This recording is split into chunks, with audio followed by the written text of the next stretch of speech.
Mic check, 1, 2, 3.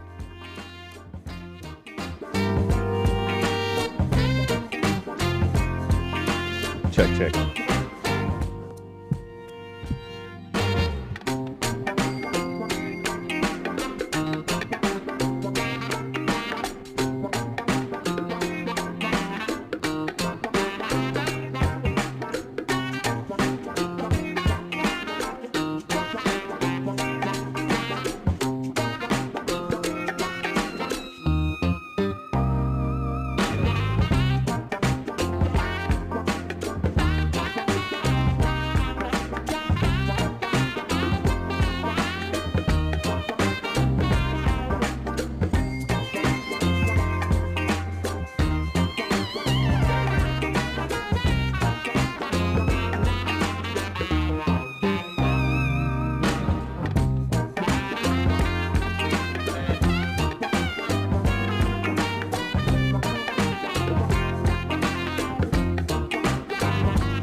about themselves to understand what went wrong. I know we can find a way. I know we can find a way. I know we can find a way to stand up, stand up, stand up.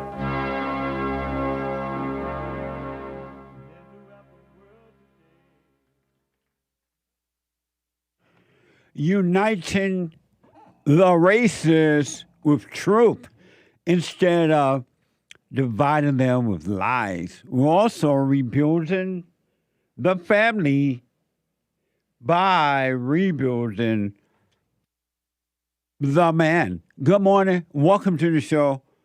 I am Jesse Lee Peterson. You can get involved by calling 888-77-53-773. 888-77-JESSE. Jesse. Jesse. My biblical question, the biblical question for this week is a doozy. The first one of the year of 2025. What an amazing one to start out with. Since the aim is to wake up. The aim in life is about waking up. You want to know, why am I on earth? Why am I alive? What my purpose on earth? Your purpose on earth is to wake up. It's to overcome. My biblical question, are you living from your mind or your spirit? Are you living from your mind or your spirit? Amazing question. We have every way that you can watch and support the show listed on jesseleepeterson.com/show. jesseleepeterson.com/show. And you can listen live. I mean, as it's happening on your phone, iPhone, iPad. If you're like busy running around, you gotta make breakfast, lunch, and dinner, drop your kids off at a public school so they can suffer some more, be traumatized, or you just don't love your kids enough to keep them home or put them in a good private school. Or you just don't love your kids enough to make a sacrifice, you still can be listening to the show on your iPhone or iPad by calling the listen line on TalkStream Live at 605-615-4131. That's 605-415-6131. Amazing. That's the listen line on TalkStream Live. And to donate and have your comments read out loud, go to Buy Me a Coffee. BuyMeACoffee.com/JLP Talk. BuyMeACoffee.com/JLP Talk. And the listen line number on TalkStream Live is 605-615-4131. All right? I don't know what I said. I think I said the wrong number. 605-615-4131. Amazing, huh? So Manhood Hour is coming up in the third hour. Every Wednesday, third hour is Manhood Hour. So some of you may know, some might not be aware. Some of you may know that in Los Angeles right now, there's a major fire burning up there in Pacific Palisade, and it's traveling over to, I'm told, Pasadena and different areas. And it's a major fire. I mean, and in those areas, it's really green, a lot of trees and bushes and very nice homes. And to see that area burning, and it's right down the road. It's not that far from where we are. Down by Santa Monica, not that far away. And to see these home burners like this in this neighborhood on fire, it's like major fire. And it almost seemed as though it cannot be contained. I don't know how they're doing right now this morning on it, but it was a mess last night. And so I hope that you all wish the people in those areas well. Wish the people in those areas well, because it's a mess. And I was wondering, I don't know for sure. I know at one point in California, I don't know if that has changed or what. You know how you're supposed to do, when you own land and stuff, you're supposed to do small burnings, area burnings, so that the trees and the bushes and the dry leaves and the things will not grow up so much. And that is easy to start a fire because lightning can start a fire. Someone can just throw a cigarette out and a fire can start. When the area is really, really not burned well, slow burn, careful burn, watch burn, whatever you want to call it. From what I'm aware of, unless that has changed, they don't do that in California anymore, the slow burning thing. So those areas that are lots of trees and things, they tend to just grow and grow and grow, and it's easy for a fire to start. Now, I don't know how these fires started. I don't know at this point, but I know it is a mess. So I really wish the people well that's dealing with that in these areas. According to the LA Times, firefighters were battering a fast-moving fire that broke out Tuesday morning along Piedra Morada Drive in Pacific Palisades. And it's a beautiful area up there. The blaze, which started around 10:30 a.m., had damaged multiple homes and forced thousands to evacuate. Some residents had to leave their cars on the side of the road in their attempt to leave. The cause of the fire was not immediately clear. Yeah, and I was watching the local news on this last night, and they had all these cars on the roads as though people just abandoned their cars. And it seemed the fire was so bad they had to leave the cars on the roads or behind, to a point that they had like this bulldozing thing going in there pushing the cars out of the way so that the fire truck can get in. I'm like, what the? Here's the Fox News report on that. We begin with a Fox News alert. Los Angeles County is under mass evacuations right now as 3 wildfires tear through the area, leaving thousands of acres scorched. Dozens of homes and businesses are believed to have already been destroyed by the flames. Dire warnings have been issued, with officials saying there is an immediate threat to life in several towns. Take a look at this. People living inside the Pasadena Senior Center frantically moved out of their building and forced into the parking lot as fire quickly approached. Residents across Southern California racing against time to make sure loved ones are safe, including some trying to save their animals. How many more horses do you have? We have a couple we just let loose over there. We're trying to get as many as we can out.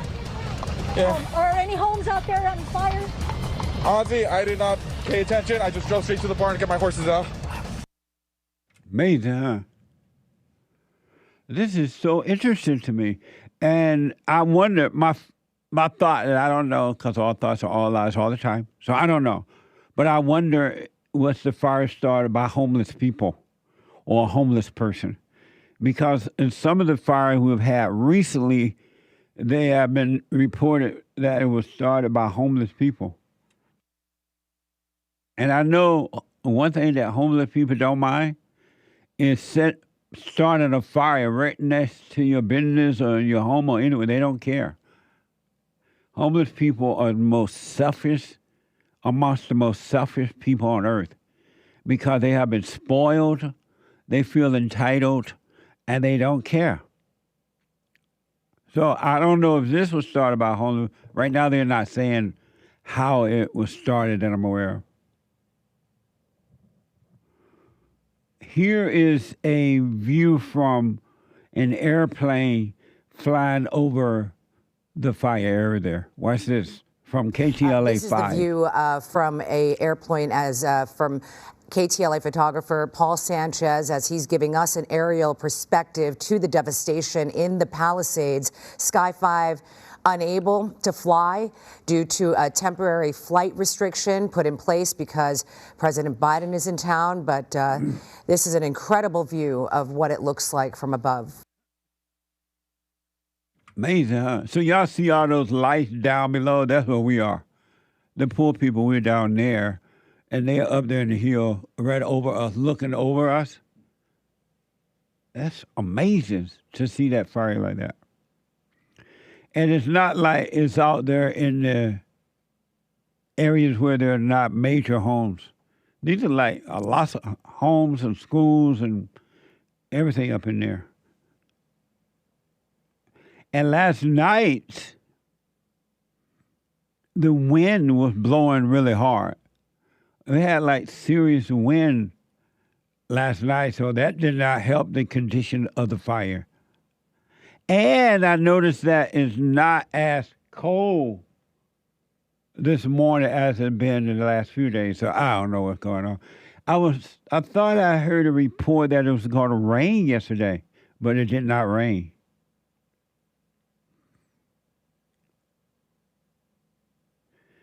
What a mess, huh? According to KTLA 5, a wildfire ignited Tuesday night in the Eaton Canyon area near ARDENE, California. The Eaton fire was first reported at around 6:30 p.m. So this fire seemed to be really spreading. And I saw one report, or someone may have told me, that there's no sign of containing it. It's not been, it's like, it's out of control. And one of the reasons that, not the only reason, but one of the reasons that and I have that report coming up for you, is that the firefighters, you know how they go to the yellow fire hose thing and try to put the hose in and draw water? They're saying there's no water in there. What a mess. You heard of that woman, Karen Bass, right? Lord, what a mess. I knew it was a horrible mistake for Los Angeles to elect that woman for mayor, but they did because she's black and female. And now they have no one working on their behalf. According to Newsweek, Los Angeles Mayor Karen Bass has been criticized after it emerged she was out of the country attending a presidential inauguration in Ghana. She over in Africa. What's she doing over there when we need her over here? But that's what you get when you elect these kind of people to run your country. These people can't even run a neighborhood. But you put them in charge of your country. You had a better chance. There was a guy running by the name of Rick Caruso, I believe his name was, or is. And he would have been better than Karen. This man was a businessman, and y'all decided on the worst. She over in Africa while the city burned down. What you doing over there when we need them over here? If ever we needed you, Lord, we need you now.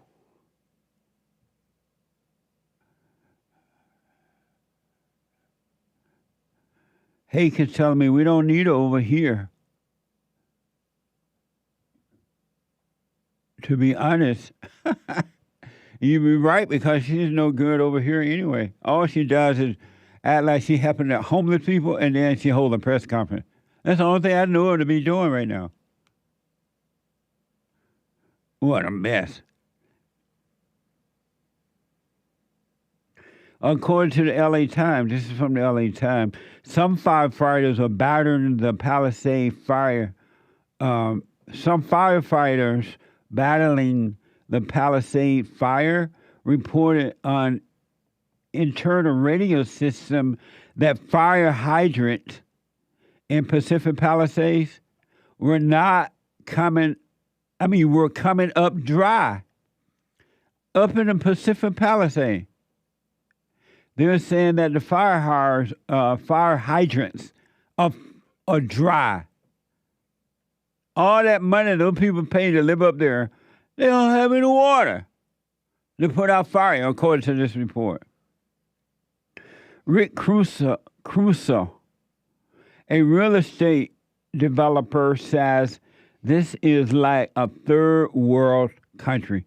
Watch this from Fox News. My heart goes out, obviously, to the people with their homes, and I'm watching the small businesses around us go up in flames. This is people's livelihoods, so it's devastating. But what is most concerning to me is our first responders and our firefighters who are trying to battle this. There's no water in the Palisades. There's no water coming out of the fire hydrants. This is an absolute mismanagement by the city. It's not the firefighters' fault, but it's by the city.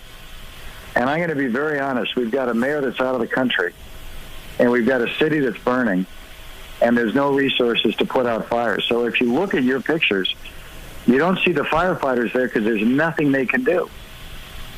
And it looks like we're in a third world country here. Mm-hmm. And we've got a lot of tough questions that we need to ask the mayor and the city council and our representatives and the county representatives. Why didn't you work to mitigate this? Amazing. And I believe that's the same guy that ran for mayor against Karen Bass.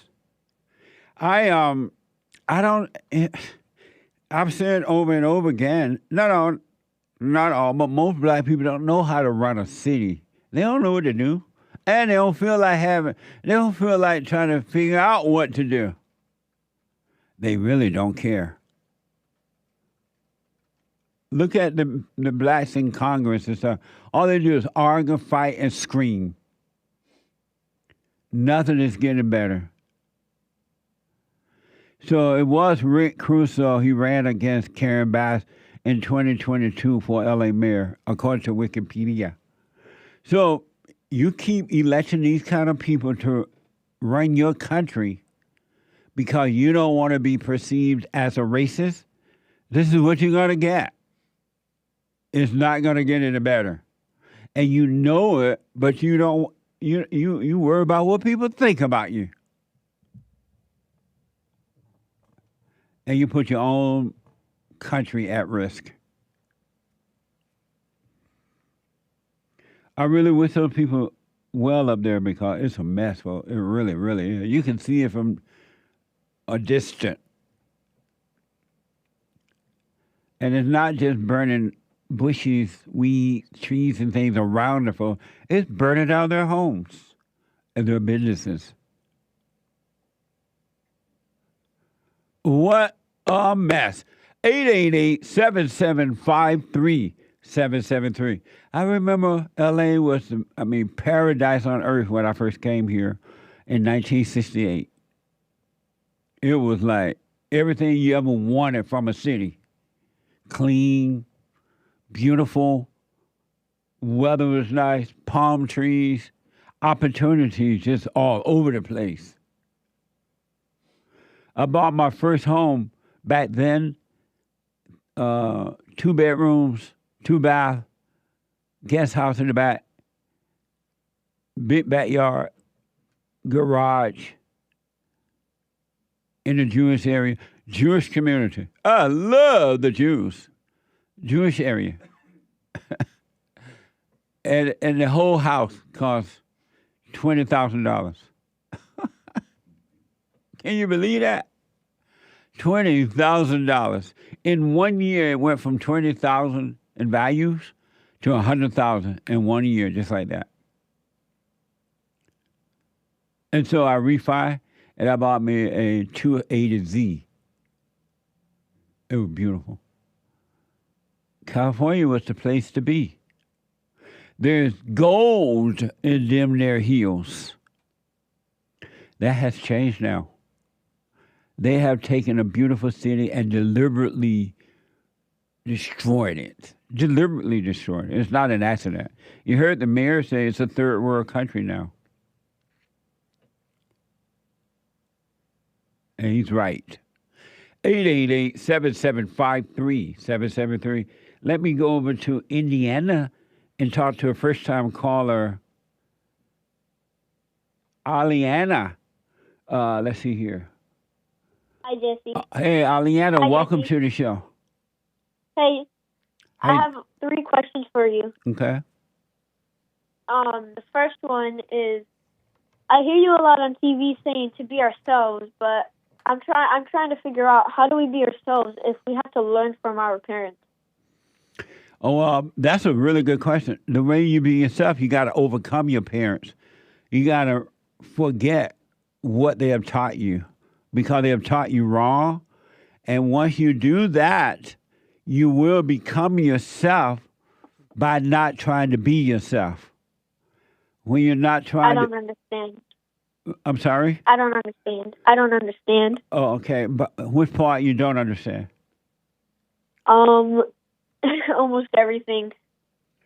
Have you noticed that everything that your parents have taught you, except for how to work, if they taught you that, but everything they have taught you have been wrong?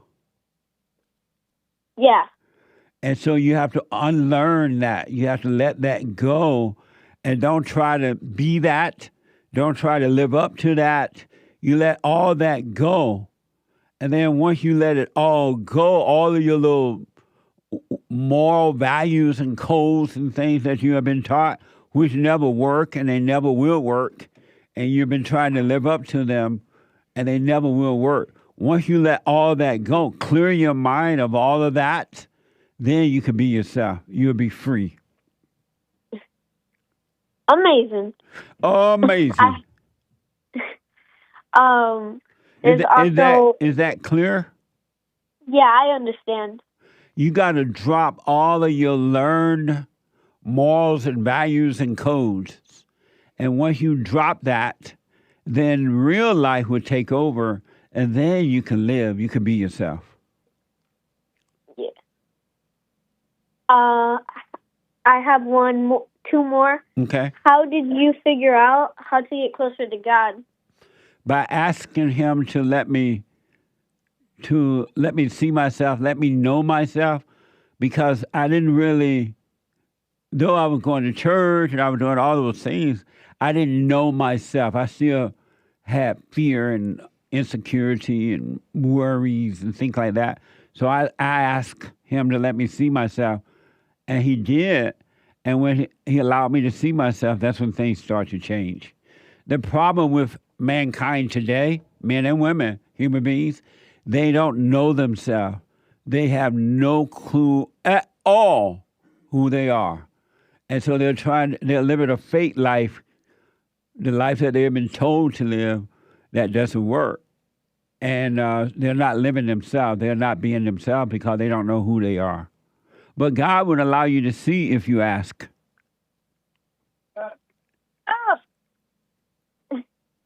And last question.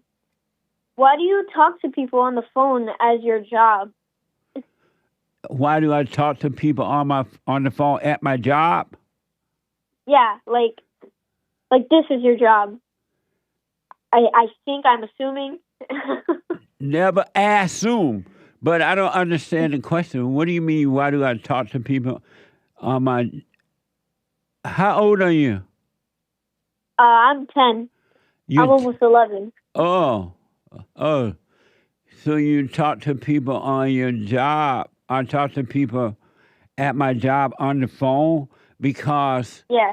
if I try to talk to them like yelling from one building to another, they won't hear me. No. Jesse. All right. Thank you, Jesse. You're welcome. Happy New Year, all right? Thank you. You too. All right. Amazing. I didn't realize she was 11 years old. What the? Amazing. 888-77-53773.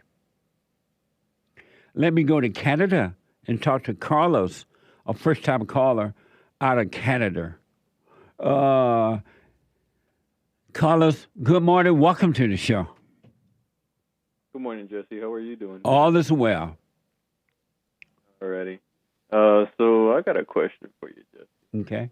I'm trying to forgive my mother. Speak up just a little bit. Okay, how's that now? Okay, that's much better. Go ahead. Alrighty. So now I'm trying to forgive my mother, but she's being very resistant towards me. She's trying to avoid contact with me because I always felt this sense ever since I was growing up that she has a lot of hell in her, because every time I would reach out to different kinds of adults to find that, because we didn't grow up the best. We grew up in a very violent environment at home where she would abuse us verbally and physically. So I was just wondering, like, should I be able to forgive her even though she's trying to resist me?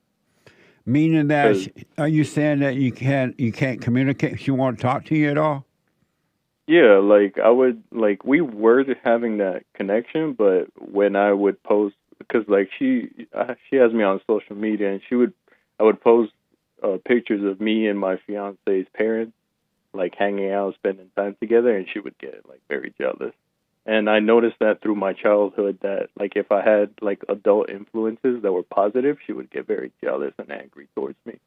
So I just wanted and as I listened to your show, I could realize that I could see the hell in her, that she was always very jealous and very angry person. Have you tried to maybe call her or go to or FaceTime or go see her at all to talk to her? See, now, what it is so I'm living in Canada right now, but my family and I were originally from Houston, Texas. So I can't see her in person, and I have tried reaching out to her, but she even blocked me on different ways of trying to communicate with her. And I even reached out to my older brother, but my older brother could do so much, So I was just wondering, well, if you cannot communicate with her at all, then you just realize I can't communicate with her, and then forgive her. Don't hold any anger toward her, because she could not help herself. Her mother set her up in the same way she set you up. So you forgive her by realizing, just as you can't help yourself, she can't help herself. You can't change yourself. She can't change herself. And when you realize this about yourself, it will cause you to understand her, and then you can forgive her. If you can't, you can't talk to her. Just let it go and move on with your life. I understand, and but just don't be. Thank you for. Yeah, just don't be angry at her. Just like something is controlling you, that same spirit is controlling her. And if she could have done better, she would have. Yes. Okay. Yeah, and I realized that too, because before, I went to go forgive my father, because I was able to reach contact with him, and it felt so good. I mean, so much better. Like a big weight would just lift it off my shoulders. Well, just forgive her, and your heart will be free of hate, and you'll be fine.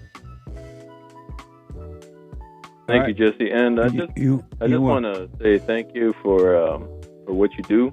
Right on. I mean, especially in my. Hold on, buddy. Let me take a quick break. Hold on. Back in a moment. Sorry about that. I've been listening to you for a few years now, and when you talk about the illusion of racism and how it's just a divisive tool that the media uses, and it's just good and evil. Yes. And that's what we got to focus on.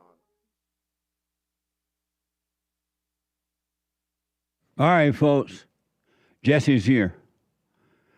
Some of you know, and most of you know, a lot of you know, our country is in a big financial mess. What a mess! $36 trillion in debt.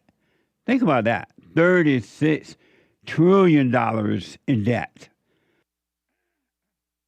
Just the interest on that debt is over $1 trillion.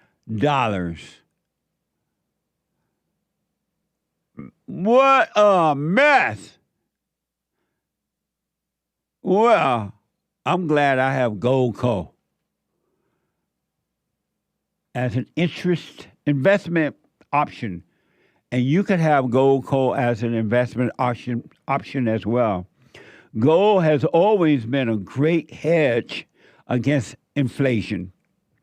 Y'all know about this, right? Gold has always been a great hedge against inflation. So we have a Goldco, and I have a special promo for my listeners. And it's a great one. Qualified accounts receive a 10% instant match in bonus silver. 10%. As soon as you qualify, you will receive a 10% instant match in bonus silver. So I recommend you learn more about it by going to JesseLovesGold.com. JesseLovesGold.com or 855-644-GOLD. 855-644-GOLD. Because right now, as I said, our country is in a big financial mess. So check out Goldco.com. All right? Amazing. Thank you.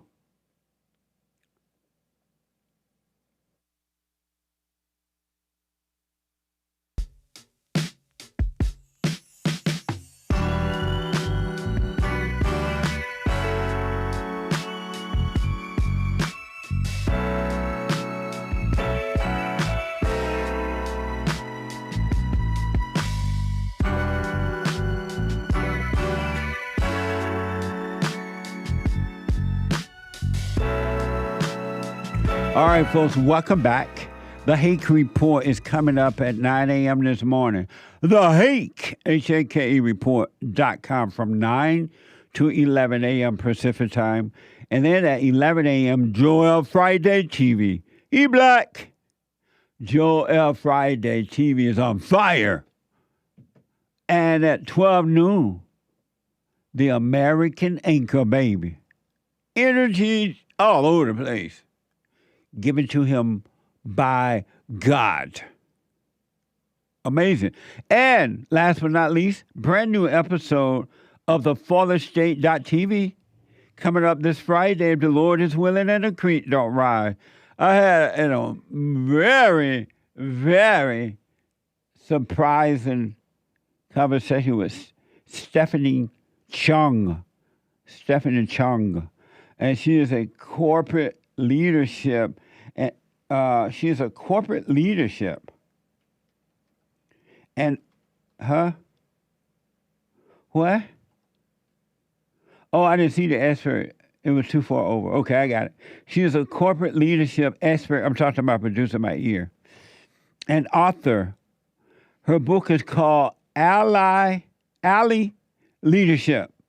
How to lead people who are not like you. Watch this. Next time on The Fallen State.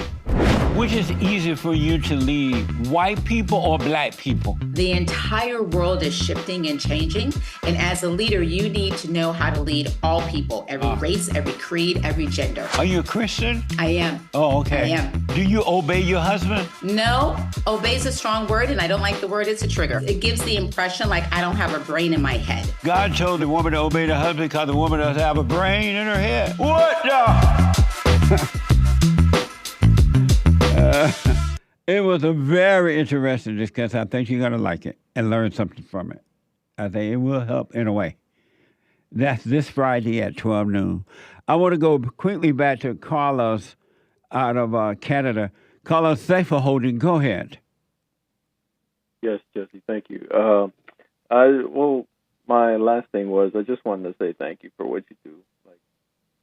Like you're freeing people's minds from, all this anger. And because I've been listening to your show for about 2 years now. Yes. And I've just taken your advice, and it worked. Like I understand it. And like I said, I went to go forgive my father, and everything was just lining up properly, like puzzle pieces. Yeah. Yeah. I'm like, what the? Because I'm used to everything just being so it's such a mess, Yeah. So, and to see everything just going clear, it feels pretty good. I'm still working on myself.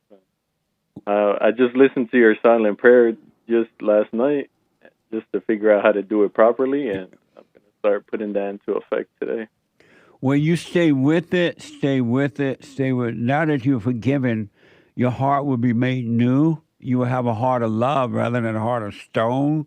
And then if you stay with it, just stay present, God's going to change your old nature from evil to love, to his nature. And it's just going to get better. It'll be clearer and clearer, and you will be free. Right here on earth, you will have perfect peace. So you stay with it, all right? Thank you, Jesse. And I just want to say thank you to Joel and James Hake out there, and Nick the Anchor Baby, and all your staff. Thank you for what you guys do for us. Right on. Thank you, buddy. Stay with it, stay with it, stay with it. Thank you, Jesse. Have a good day. You too. 888-7753-773. 888-77-JESSE. Let me go to Josh out of Georgia.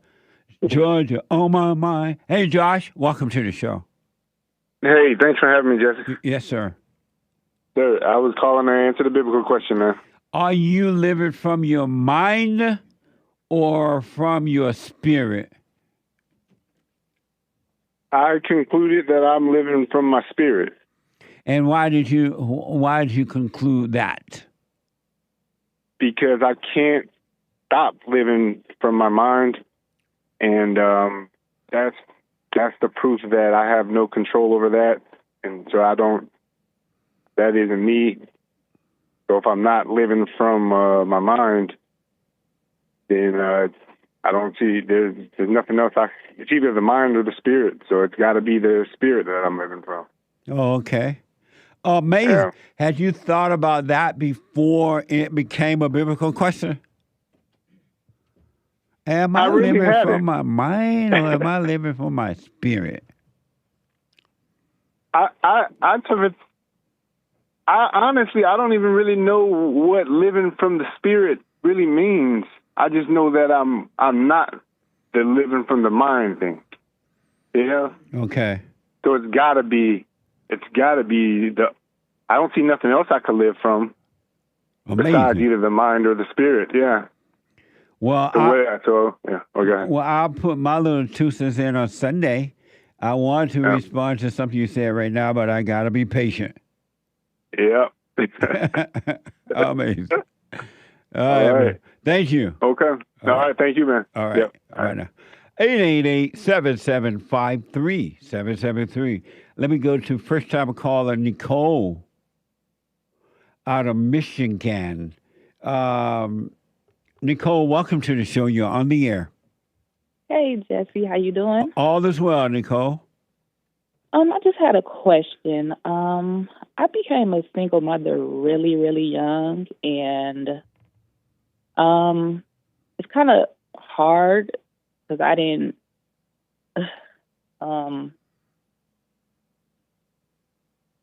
My mother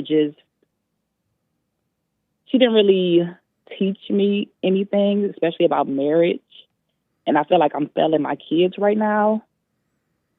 So I was just wondering, what should I do to help my kids become better as a single mother? How many kids do you have? How many children do you have? I have 2. And how old are they? My son is 15. My daughter is 11. Oh, okay. And the way that you help them is that you got to overcome your hell in you. You got to overcome the anger. You got to have a brand new heart.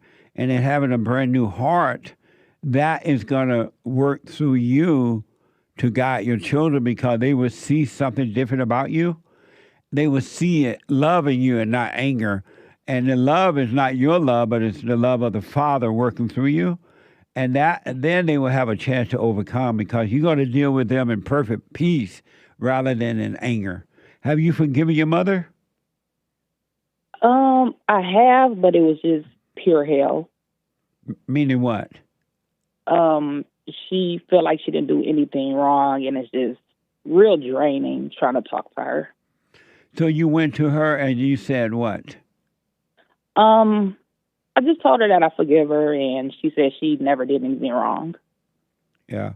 But you realize you didn't need her, you don't need her to admit that she was wrong, or you don't need her to do anything. You forgive, hey, mother, I'm sorry for resenting you. I realize you couldn't help yourself now, and I'm sorry for resenting you. Then God will forgive you. Your mother doesn't need to admit to anything. You don't need conversation with her about it if she doesn't want to talk about anything. And don't ever ask human beings for forgiveness because human beings are incapable of forgiving. What we have to do is admit that we are wrong for being angry at someone else. Because when you're angry, you're judging. When you judge, you play God, and that keeps you away from God. So we apologize for being angry, and God will forgive us. Okay. You don't need her to admit anything. Okay, and one more question. I have I kind of call it like mom guilt. I know I didn't take the proper steps for like marriage for my children and everything. Right. I kind of like get them whatever they want, and I know it's like ruining them in a way. Yes. How do I like stop or overcome it? I know they like older now, but it's just, I don't know. I kind of feel guilty because it's just me, and I didn't choose correctly when it came to their fathers. Well, the way you stop is stop doing it. Now that you realize you're spoiling them, you're destroying them, just stop doing it. Don't give them like that. Make them earn it. Make them have something to do to earn it so that they can appreciate it. And when they grow up and go out on their own, they'll be able to work and take care of themselves. So you just stop. When you say you have guilt, who has the guilt? What do you mean? I have the guilt? Right. You said you have guilt, right? Yes. And who are you? I'm Nicole. You Nicole? Yeah, I'm mom. You're Nicole, you're a mother, and go ahead. That's it, I guess. So you're Nicole and you're a mother, but who are you? You told me your name. Hi, Nicole. You told me your name, and you told me you have children, you're a mother, but tell me, who are you?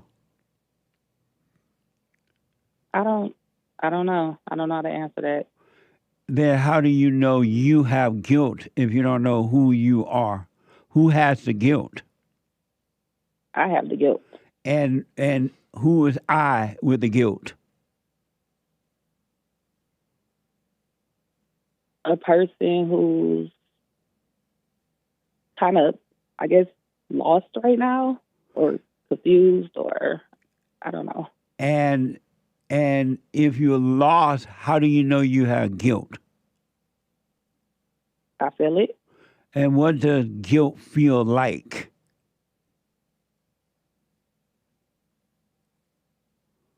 It's not a good feeling, I guess. Describe it. I guess I kind of feel like sad or kind of angry. And where is the guilt located on you? Where's the guilt located on me? Yeah. Or in you?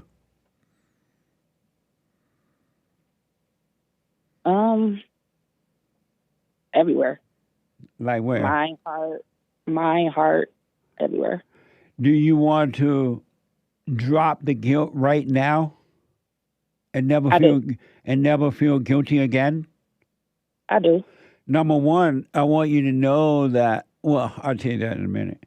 If you want to drop the guilt, drop the thoughts about guilt.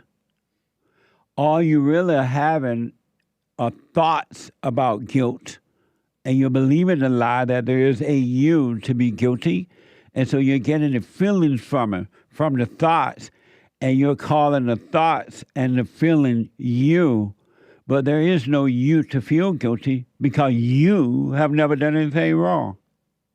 You cannot do wrong, and you have never done wrong. You're just having thoughts about it, and you believe the thoughts. I don't understand because I made the decision. So. And how did you made what decision?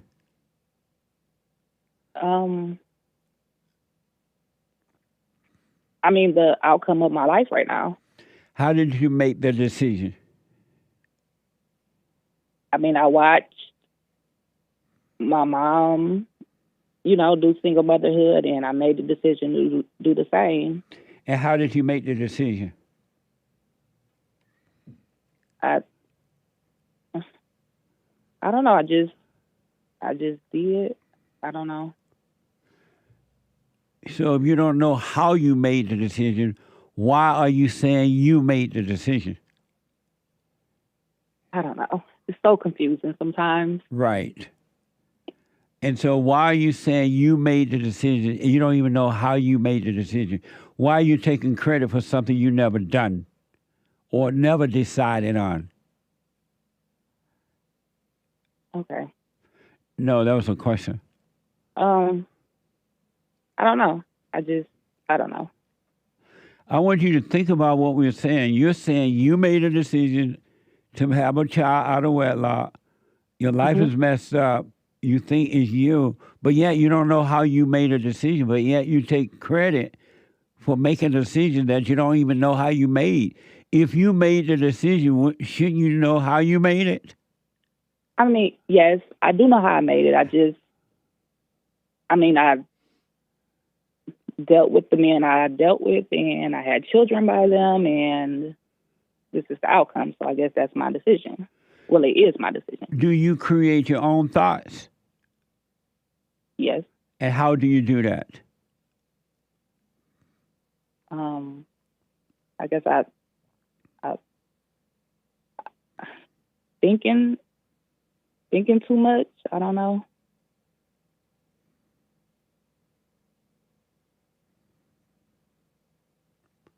You said, yes, you make decisions. How do you make them? Tell me step number 1, 2, and 3, and 4, how you make decisions. I think about it and... And how do you think about it? I think about it with my mind. Do you, if you made decision, would you ever make a decision that would make your life bring trouble onto you? No, I wouldn't do it. Would you ever make decisions that make you feel bad? No, not knowingly. If you made decisions, you would make all good decisions, right? That makes you feel good. Yeah, I would try, yes. So if you make decisions, why don't you make all good decisions? Why would you make decisions that would make you feel angry or afraid or make the wrong decision about other things in your life? Why would you do that if you're making the decisions? I mean, I feel guilty because when it comes to my children, I don't want to... I mean, I give them everything because I don't want to... That's not the question. If you are the creator of decision-making in your own life, why do you make bad decisions? Why don't you make all good decisions if you're the one making the decisions? It's hard to... I mean, it's hard to... I guess I have to relearn everything I was taught, in a way. No, you didn't answer my question yet. You said, yes, Jesse, I make my own decisions. I make decisions in my life. But so far, all your decisions have been horrible. They have been bad for you and not good. if you are making the decision, why don't you make all good decisions? I mean, I'm trying now. But if you are making them, why is it hard to make good decisions?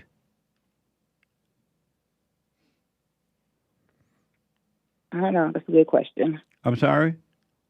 I don't know. That's a good question. I have to think about that more. Is it possible that you are not making decisions? Yes, that's possible. And why can't you accept you are not making decisions? Something else is making those decisions in your mind, the so-called good ones and the so-called bad ones. Why can't you accept that there's something else doing this and not you? What else would it be? Evil, the spirit of evil. Okay. All you've done all your life is listen to lies that come from human beings, including your mother and others, and lies that are coming from your thoughts. You are not your thoughts. You have never, and will never make a decision. They are being made for you because you're angry and living in your imagination, and you're calling it you. You have identified with evil and call it good and call it you. And if you want to overcome that, just as you have to forgive your mother, you got to let thoughts go so you can be free. And decisions will be made for you by the Spirit of God, and those decisions will always be good. But you listen to the wrong God. You listen to thoughts. Okay, I understand. What do you think about that? I agree. I definitely agree. And why do you agree with that? It makes more sense than what I was trying to put together, I guess. Yeah. Yeah. NICOLE, which is easy for you to accept? That you are a sinner or all your sins have been forgiven?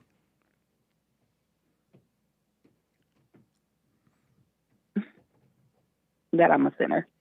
And why is that easy for you to accept?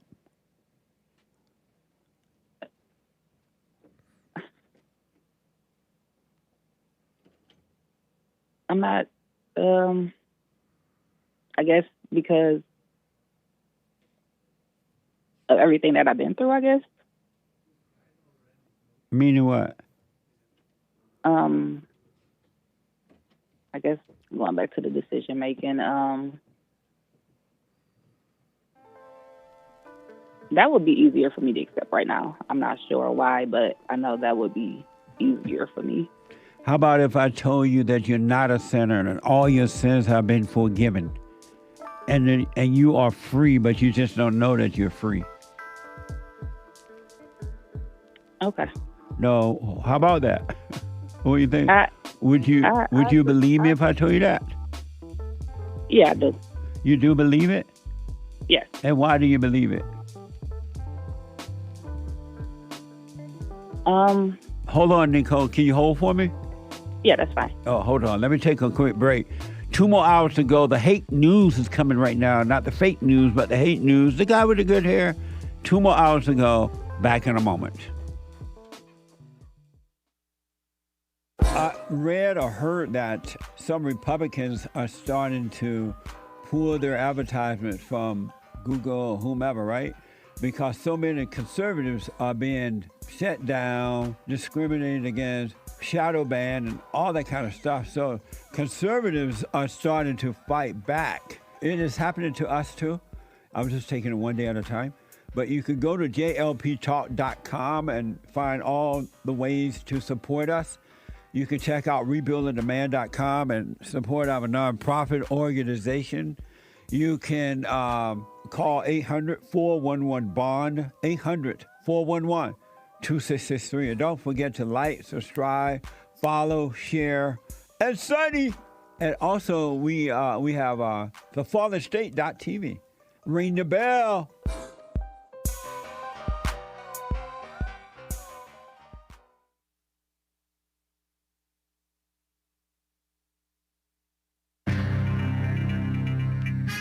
A whole lot of mess going on in the world, such as fires fires in California and winter storms elsewhere. Crazy winter storms. Shout out.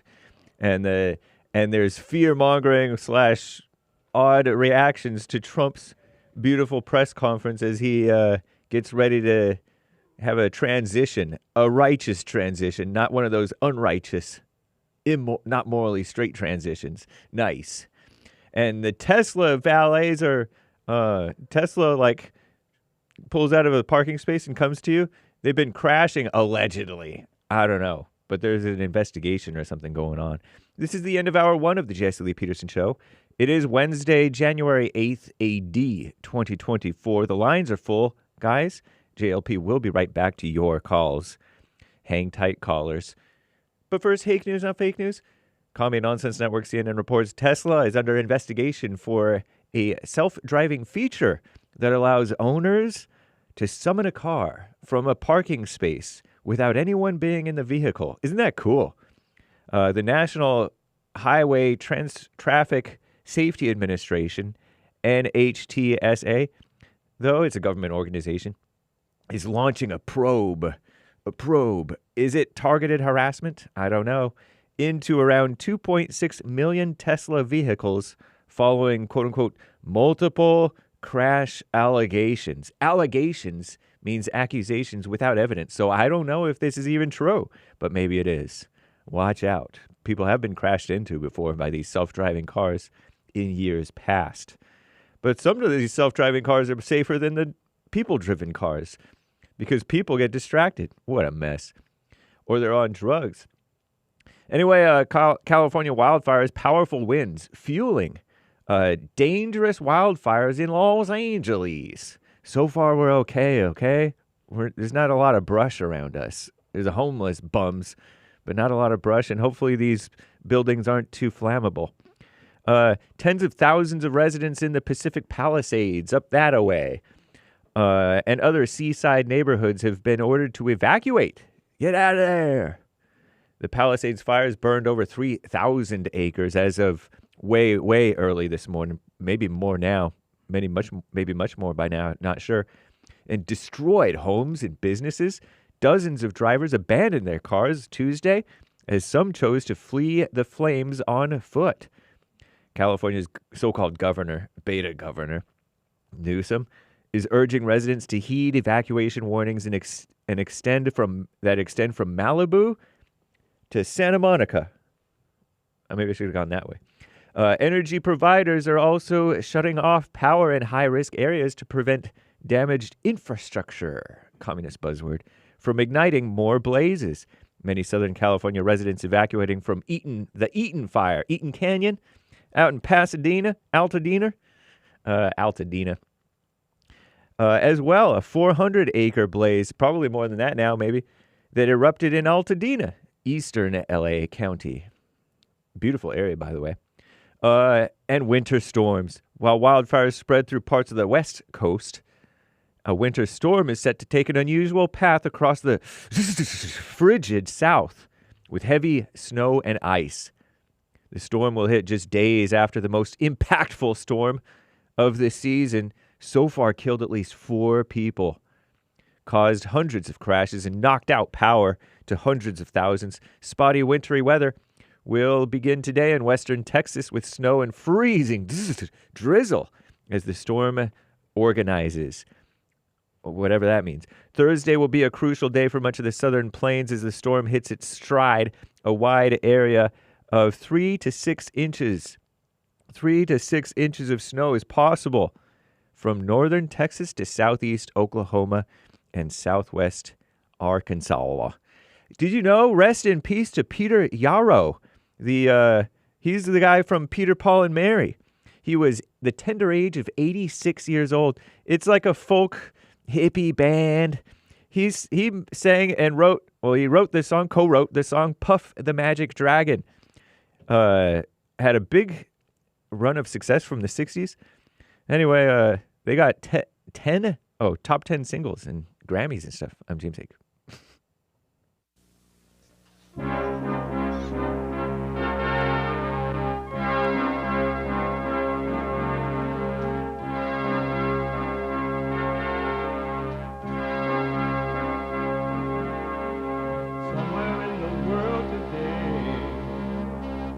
got to stand up strong. Think the truth about themselves to understand what went wrong. I know we can find a way. I know we can find a way. I know we can find a way to stand up, stand up, stand up.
Uniting the races with truth instead of dividing them with lies.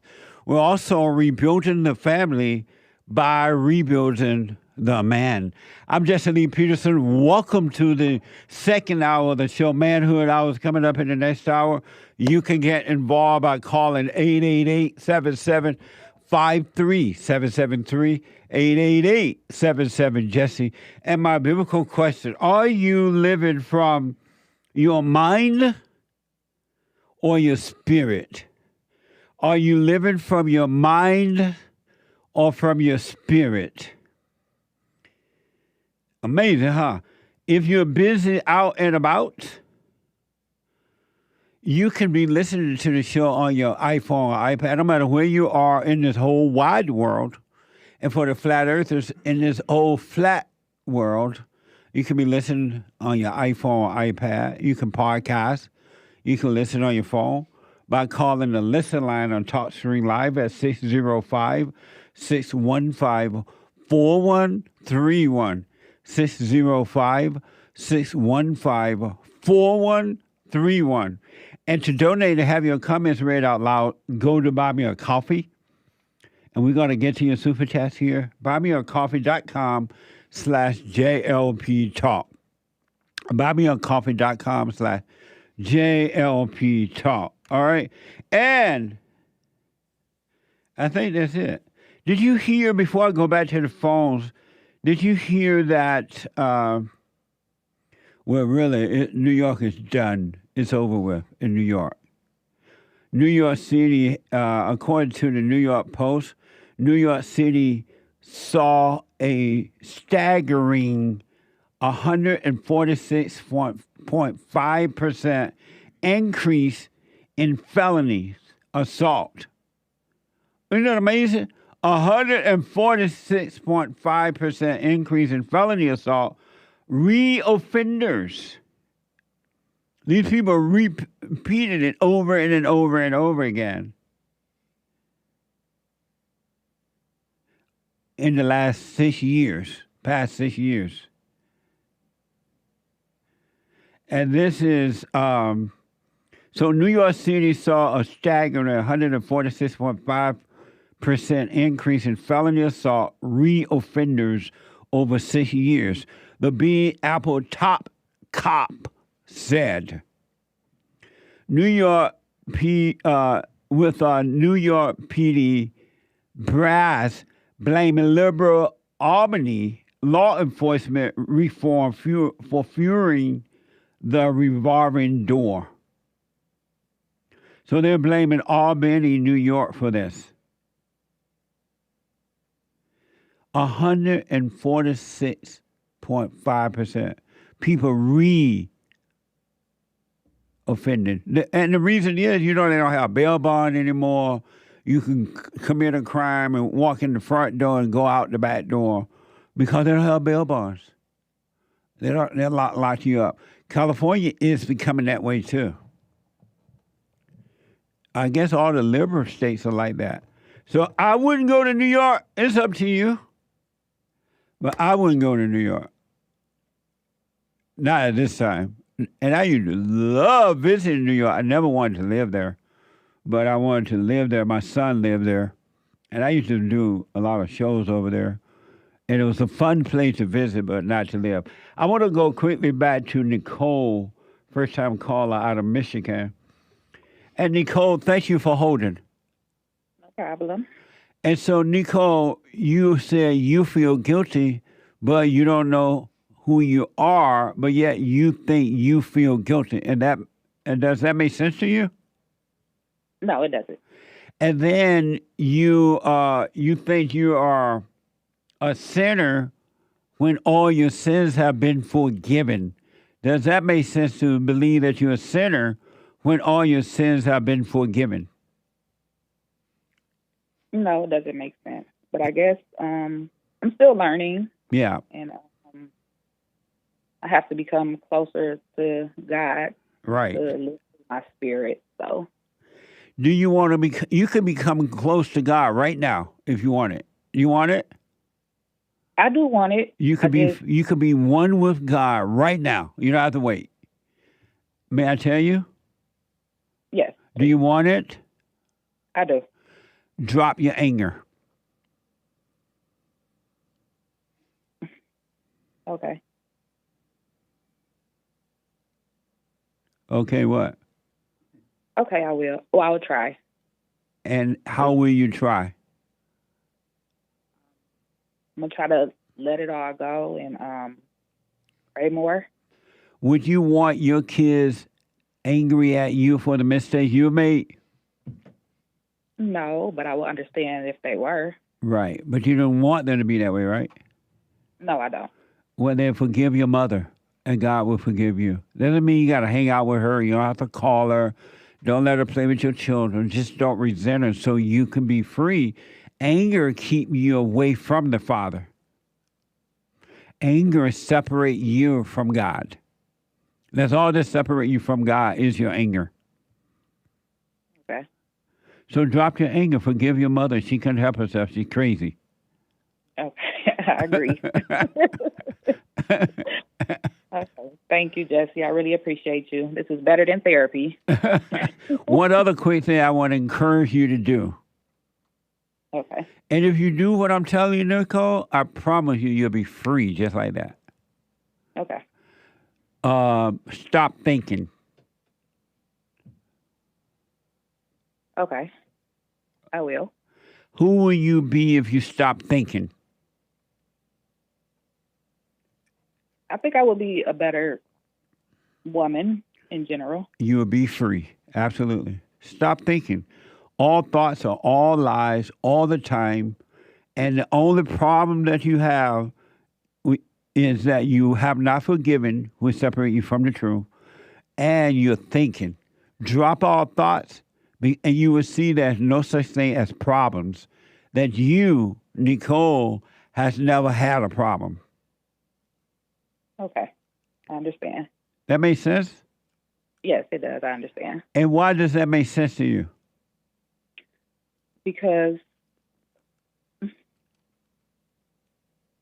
I didn't really realize it until this conversation that I was like, I kind of did, but I was living like through anger and disappointment and frustration, and I don't want to live like that no more. Right on. And because you want the truth now, you welcome the truth, God is come down and he's guiding you right now, because it's not me that caused you to see the truth. It's because you're open up to the truth, and the truth will only enter into people who want it. The person, the man or woman that want the truth, those are the only ones that are going to see the truth. And God is allowing you to see that what I'm saying is true. And if you stay with that, you're going to have paradise on earth. You're going to have perfect peace. And then your kids will have a chance to overcome because they will see love in you. and you will see how to lead them in the right way without even trying. The truth will work through you. Okay. But you got to drop the thing, all thinking, all thoughts, all lies, all the time. I want to encourage you from this point forward, never think about your life. Never think about you, period. Let you disappear because it's just thoughts. It's just an idea. It's not real. Okay. So stop thinking about you. Okay. All right. Thank you. I appreciate it. You're welcome. And do the silent prayer. Have you tried that yet? I did once. I'm going to start it again. Yeah, do the silent prayer so you can practice staying present rather than lost in your head. Okay. Okay. Thank you so much. I appreciate you, Jesse. You're welcome. Let me know how it goes. Okay, I will. So Thank you. stop judging. There is no one there to judge. God is not judging you. Forget about what has happened and just live your life. Okay. And how do you spell? Is it NICHOLE? No, it's NICOLE. Oh, NICOLE. Okay. Thank you, Nicole. Stay with it, and let me know how it goes, all right? Okay, thank you so much. Stop believing thoughts. All thoughts are all lies about you or anyone. Just drop the thoughts. Okay, I will. All right. Thank you. You're welcome. Bye. Amazing. Amazing. Let me go to the UK. Heard around the world. And for the flat earther, up and down the world. And talk to Remy out of the UK. Remy, welcome to the show. You're on the air. Hi, Jesse. Hey, Remy, welcome to the show. Jesse, you won't remember because you're black. But, black and slow. Yes. I've been on the show a couple of times, well, 3 times before, with the name of Mark, and it's Mark Remy, my name is. Okay. And I've spoken about suicidal thoughts, anger, and isolation, and solitude. And firstly, I want to thank you for the help you've given me. You've been of enormous help. You have done a great deal in the 6 months I've been watching you and speaking to you. You've done things that the psychiatrist, the medication couldn't have done. It has eased my suffering a lot. But there's one thing I want to disagree with you. Okay. And that is this thing about the past and the future, that it not being real, that it not existing. I would say I would disagree there. I agree with nearly everything else you say, but I would disagree because I would say that you can't isolate the present. The present is a convergence of the past and future. They're interconnected. We are the past lives within us. It lives in the form of memories and emotions, and it continuously shapes how we perceive the present. They're part of our personality. Memories are not static or distant. They are alive. And the future also is alive because the future also exists as a potential within our consciousness, shaping our actions as we move forward.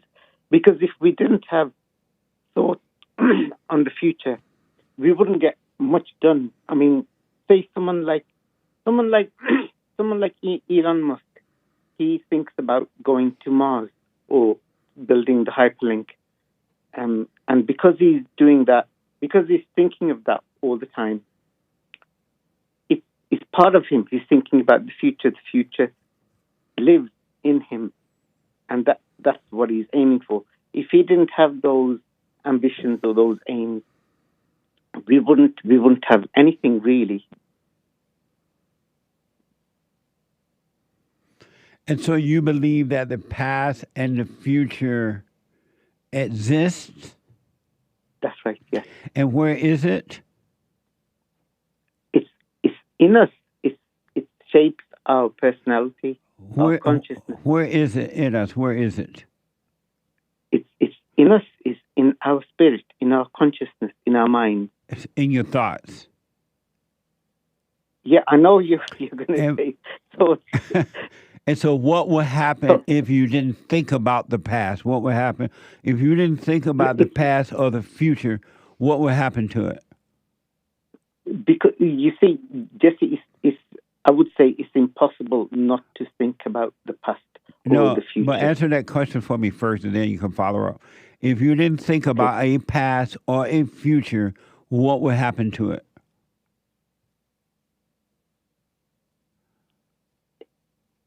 It would still be there. If you didn't think about the past or the future, what would happen to it? I would say that's impossible not to think about the past. But I didn't ask you if it was possible or impossible. I ask if you didn't think about the past or the future, what would happen to it? It would still be there. How would it be there if you're not thinking about it? It would still be there because it will come up in our thoughts. But why would it come up if you don't think about it? How would it come up? Look, it's part of our personality. No, that's not what I'm at. How would it come? You said all that already. But how would it come up if there's no thinking about it? How could it come up? It does come up. Without even thinking about it, it comes up. And how is that? If you're not thinking about it, how did it come up if you're not thinking about it? That's just the thing, you see. You don't have to think about it for it to exist. How is that? Because it's part of our consciousness. You can't turn off our consciousness. You can't turn off your personality, which is based on your So past you believe experiences. that your personality is your thought or are your thoughts? Yes, it's our experiences and our memories. Are you your thoughts? I am my memories. Are you your thoughts? I am my memories and emotions. And are you your memories? Yes. And how do you create your memories? By things, experiences. So you are your bad memories and your so-called good memories? That's right. That's right. Amazing. And why do you love your bad memories? I don't love them. So why not let them go? But they exist. They exist. Okay. Let me just say this because of time. If you want to hold on to that, you hold on to that. See how far it gets you. But you are not your thoughts. Only if you think you are, then you are. But you're not your thoughts. You're not your memories. You're not your past. And you're not your future. Those are just ideas that made a home in your mind. And because you believe it, then that's what you are. But it's not true and it's not real. It's just an illusion. But if you want to hold on to that, believe that, then you hold on to it and live in your misery. Okay, Jesse. I don't want to live in my misery. If you didn't want to live in your misery, you would let go of the thoughts. If you didn't want to live in them. But if you want to live in them, you'll hold on to them. Okay, Jesse, I've tried, but I can't get rid of the memories. No. You tried to get rid of the memories? Yes. No, I agree with nearly everything you say about getting rid of anger, letting the anger go. But I can't get rid of the memories, the past memories. You can't. And how have you tried to get rid? Have you tried to get rid of them? Yes, I have. Yes. And what steps did you take to overcome the thoughts? I do try and stay present, like you say, as much as possible. I try to stay with it. I try to just watch the thoughts and watch them go. But there are times when they take hold of me and Right. they stay there. But then when you forget to be present, they will take hold of you again. But just realize you are unconscious and come back to present. And eventually they will all be taken away from you and you will have a clear mind. But as long as you identify with them and believe that they're you, then they cannot and will not be taken away from you because you have identified and believe that they're you. And the spirit of truth is not going to take anything away from you that you don't want to lose, that you don't want to let go. So you're never going to know the other life until you're willing to overcome this false life of memories. So you got to stay with it. And when you, as I just said, I'm repeating myself, when you find yourself caught up in a thought, just realize you went unconscious and come back to present, being present, and they'll be taken away from you. But, I'll carry on. I'll stay with it, like you said. Yeah, stay with it. Just don't give up. Sure. All right. Thank you, buddy. Okay, thanks. All right. Super chat. Super. Super chats. Greenwall with a couple of coffees. What's on your shirt? That's Malibu? It's nature. Oh. Nature not on fire. I went out there. I was outside during the break to look outside because I heard it was all dark out there, and it looked like the end of the world. Mm-hmm. Right now in California, in Los Angeles, it looked like the end of the world. The fire is raging, so the smoke has darkened the sky. That's right. It looked like the end of the world. One of those end of the world movies. Down low, you can see that it's light. Yeah. But anywhere above like 5 degrees up, it's just dark. That's weird. Mm-hmm. It's like looking at a scary movie. What the? But anyway, go ahead. Greenwall bought a couple of coffees. Sorry to hear about fires in L.A. 3 days of thick snow in Columbus, Ohio. Still hasn't bothered to clear the sidewalks.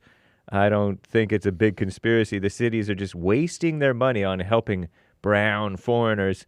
But that topic is uncomfortable for some people. So they stick to the more socially acceptable conspiracy theories instead. Amazing. Well, hopefully they'll be able to put it out sooner rather than later. Thank you. I appreciate it. Yeah, and I hope they clear your sidewalks. Yeah. Joelle's Mexican cousin We bought have sorry people working for us today. Yeah.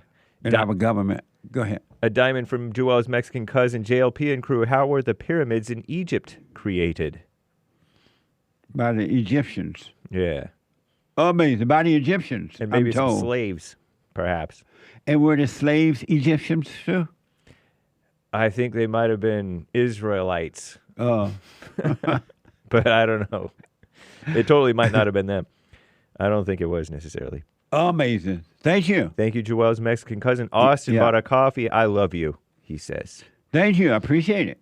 Jennifer bought 5 coffees. Hey, Jesse.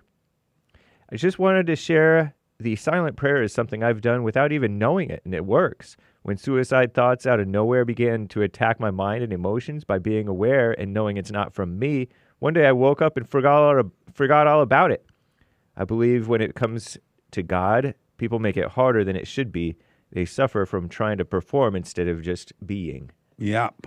Absolutely. Amazing. Stay with it. Thank you. Thank you, Jennifer. Yeah. Easier done than said, says biblical question. Are you living from your mind or from your spirit? The mind is living from thoughts. The spirit is living from feelings.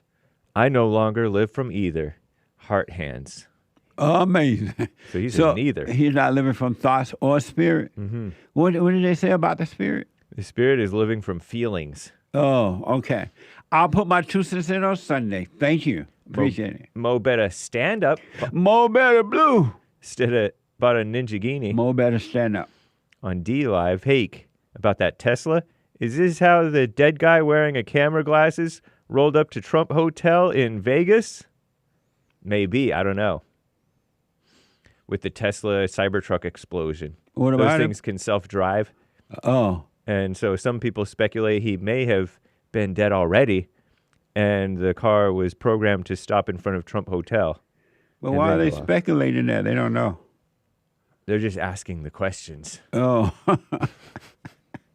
So they think that, so did the driver tell the truck to go to Trump Tower?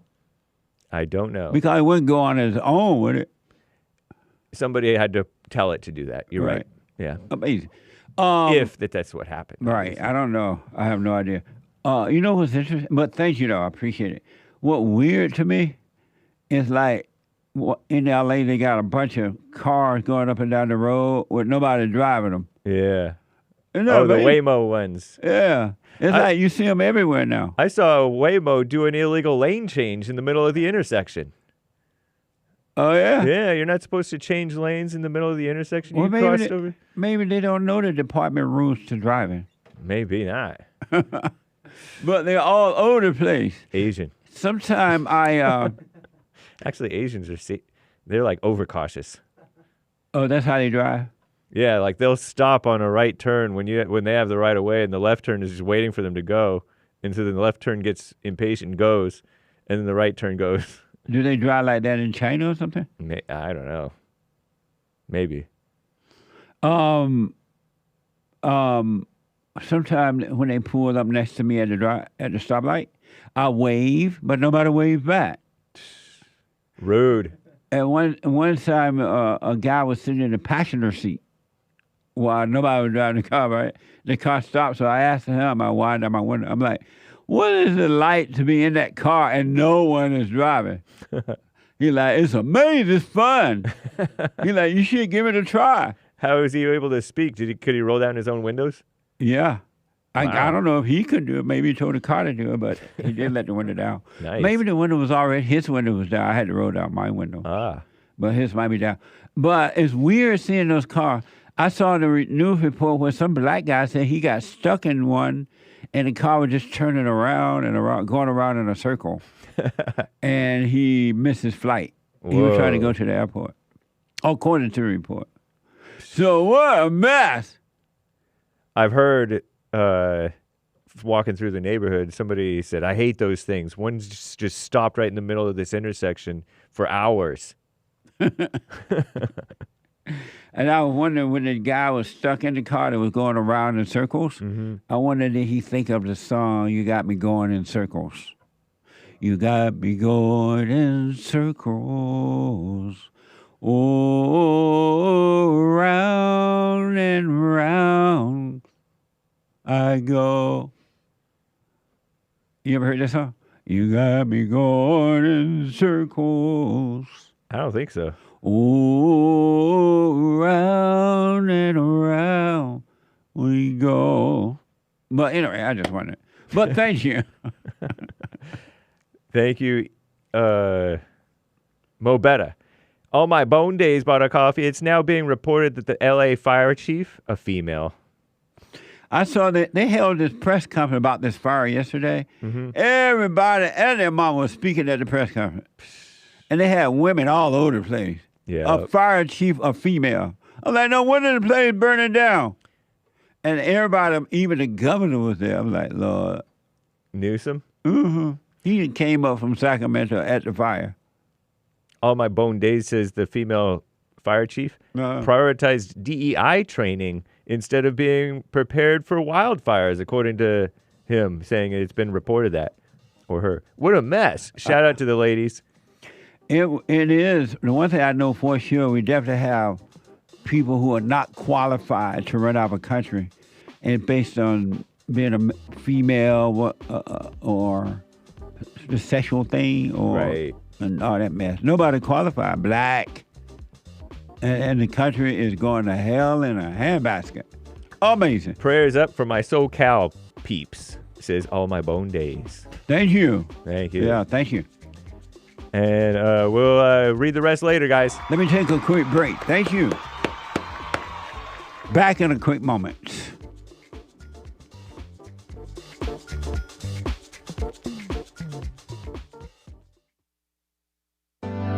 Steve, thank you for calling and thanks for holding. How have you been helped by the show? I'm going to tell you this. I believe you might go down in history as one of the greatest, if not the greatest, black man that ever lived on planet Earth, as far as I'm concerned. I don't know anybody before you that's been that great. You know, freeing the slaves is one thing, but you've been freeing people of their mind, which matters, it should be anyhow, to you more than anything else, because with the mind not being right, there ain't nothing else going to happen right anyway. If you can doubt every thought because you're not your thoughts, if you can doubt every thought, knowing that you're not your thoughts, you don't create them, they're not from God, that they're from the deceiver, the great deceiver, Satan.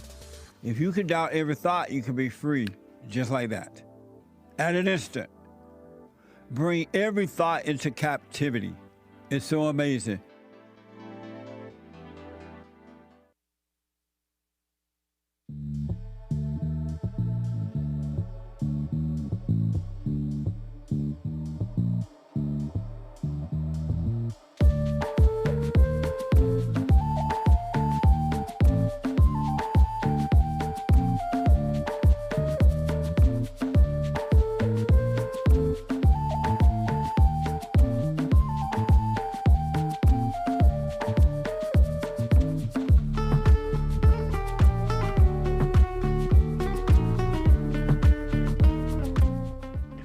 Did you hear about this incident at the school down in Georgia? I want to know what you think about it. Really, I want to hear your feedback on this. This is so interesting to me. According to WLBT3, a mother in Georgia said a teacher threw her 11-year-old son across a classroom, and it was caught on video. Here is the first story about this from WLBT3. Tonight, a shocking video of a teacher throwing a student across a classroom at ARDENE Middle School in Savannah. Our Madeline Bierster spoke with the heartbroken mother of that student, who is asking for accountability from the school district. Disturbing video that ARDENE Middle School mother Chanel Russell received Friday. That afternoon, she got a call about what happened between her 6th grade son, TJ, and the football coach who was in charge of the classroom that day. That teacher was identified as Betrayal Elder. I was told that he had a share of words that were inappropriate to TJ, and that he had, made some remarks about me, and my son was unhappy with it. So my son then went to the front of the classroom to approach the teacher, letting him know, hey, stop talking about my mom. The teacher then came closer to my son. My son again said, stop talking about my mom, and also wanted to, call someone to call my mom. From that point, he was then grabbed and thrown to the floor. The comments, according to this student, were sexual in nature. Russell says she's never met this teacher before and is appalled a teacher would say anything like this to her son. I just feel like they failed me. They let me down. I mean, but oh man, that boy looks like a big boy for 11 years old. What the? He must have been eating cornbread and ham hocks.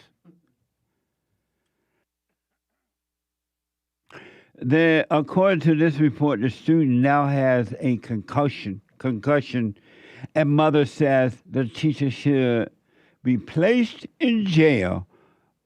This is from WLBT3. They went to the ER that night. TJ now has a concussion and multiple bruises. He's frightened to go back to school. The school told Russell that the teacher has been, quote, removed and placed elsewhere until the investigation is complete. I really feel like he don't need to be placed anywhere else.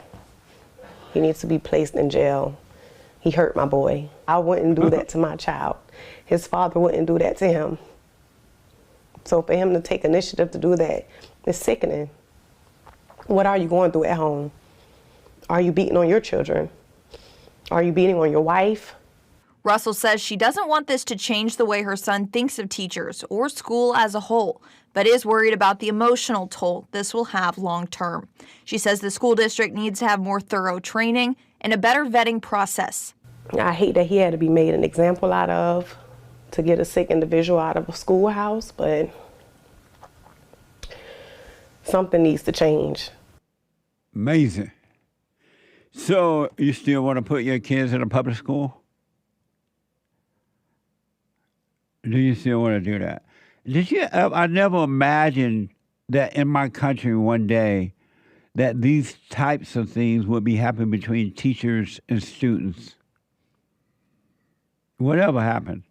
But I never imagined that. I just, growing up, you never thought for a second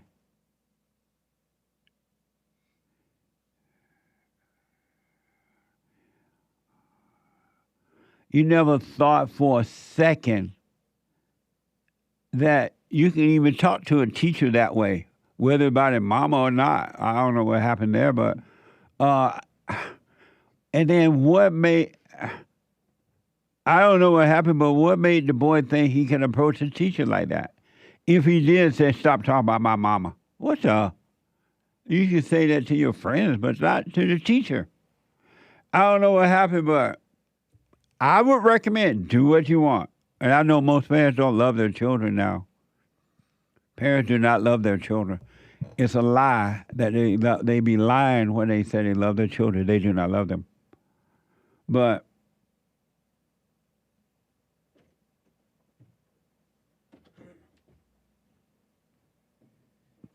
and I don't know, why would parents,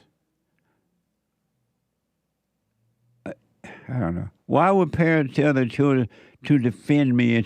Let's say that the teacher did say that, and the boy got in the teacher's face. Wouldn't the parent tell the child, well, you shouldn't have got in the teacher's face? You don't do that. If you're unhappy about that, come and let me know. If I need to take care, I'll take care of it. You don't jump in front of the teacher and tell the teacher, don't be talking about my mama. What the? I'm just saying, but I don't know what happened there. What do you think about that story? And would you still put your child in a public school? Let me go out to Texas and talk to a first-time caller, Vince. And be the teacher. For Vince, welcome to the show. You're on the air. Hey, how y'all doing? All is well, Vince. Yeah, what's up? Yeah. Yeah, all is well. I just want to call in. I'm sorry? I just wanted to call in and talk about the forgiveness. Uh-huh. Yes, sir. Go ahead. Well, I did forgive them, but they didn't accept it, so. You forgave? I thought that matters. You forgave whom? Oh, my parents. Oh, okay. And what happened? They were just like, oh, what do we have to forgive you about? Like, we didn't do anything for you to forgive us. Oh, you asked your parents to forgive them? I mean, you asked your parents to forgive you? Yeah.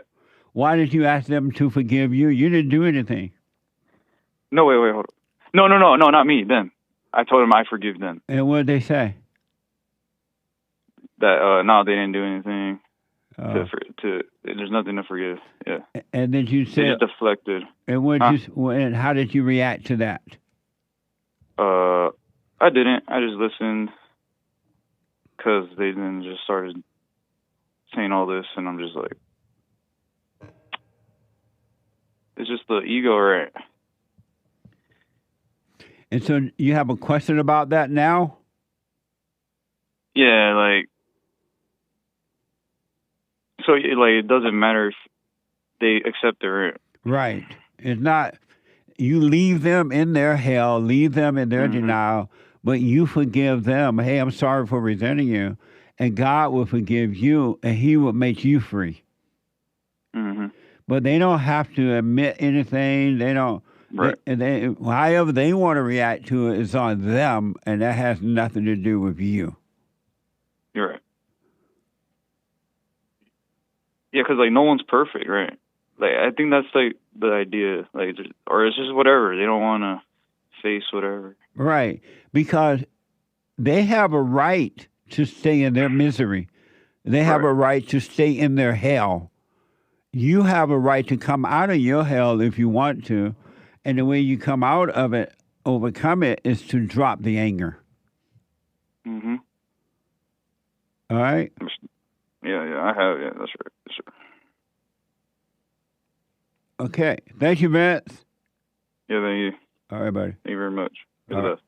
All right. Amazing. 888-7753-773. Carlos is a first-time caller out of Texas. Carlos, welcome to the show. You're on the air. Hey, how's it going, Jesse? All is well. Well, it's my first time calling you.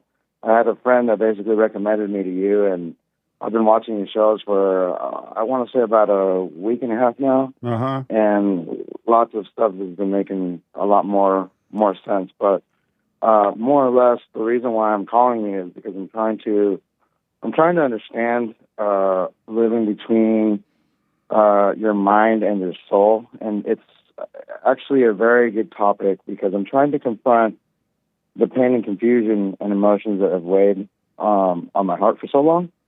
And it feels like I've lived through a storm of abuse, dysfunction, and loss.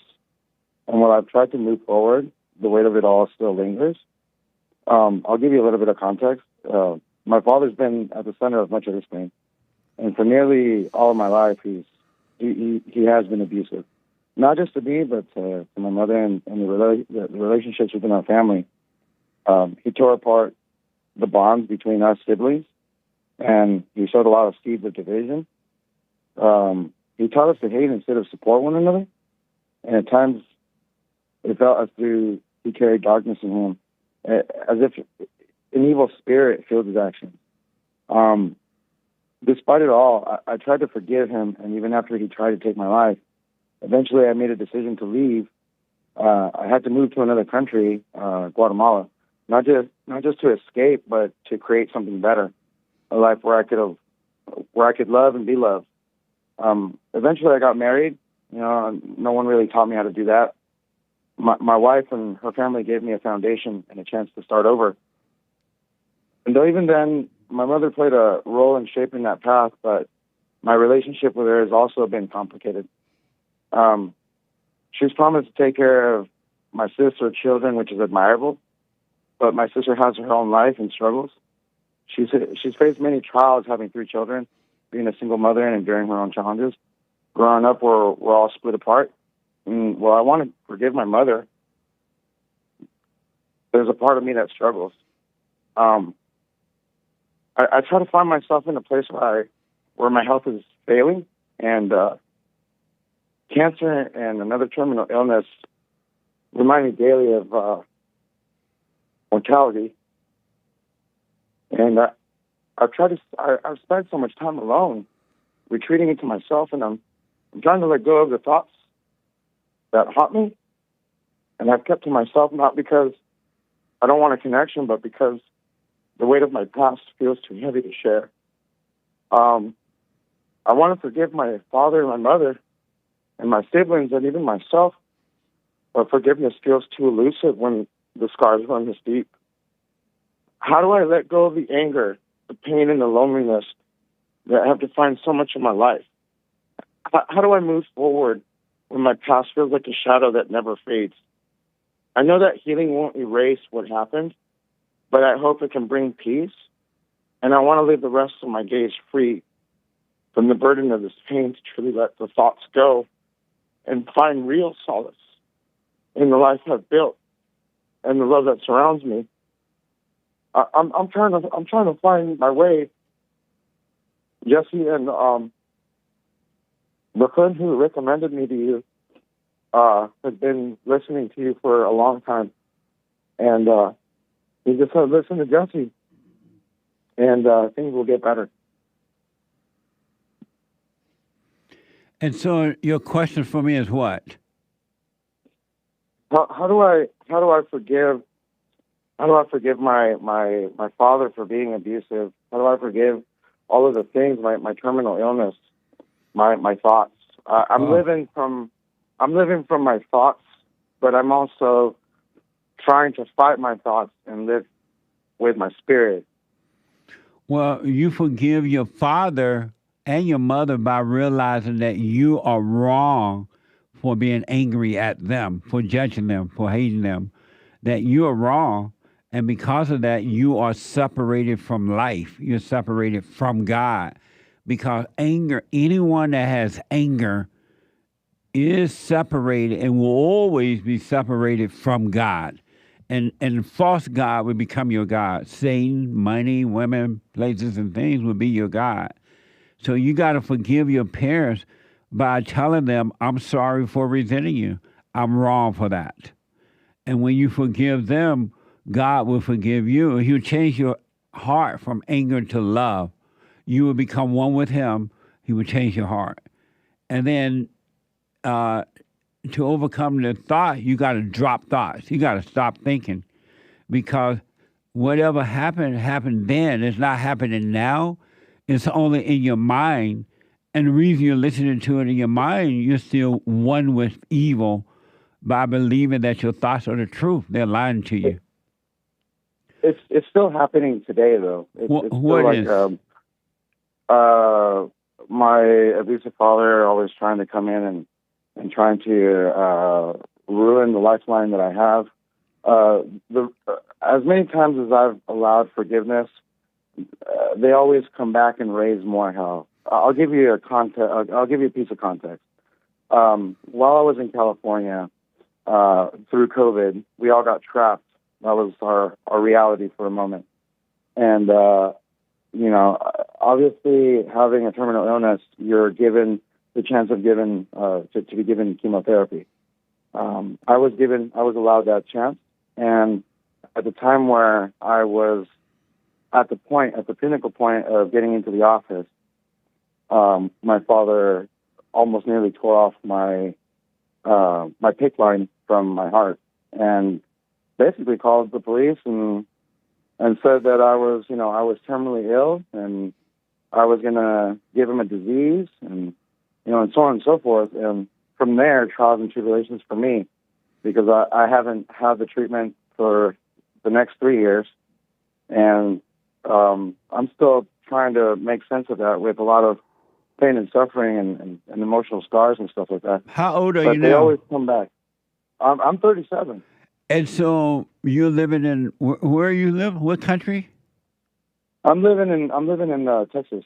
You live in Texas. And where's your father? Yeah. My father's in California. And so you don't have to let him come in your life right now. He always shows up, Jesse. He knocks the door. He comes right in. People let him in. They start. They allow him that space. Who let him be in? Able to, actually, my mom let him in. So you live with your mother? Right now, unfortunately, I have financial loss, and I'm trying to get back up on my feet.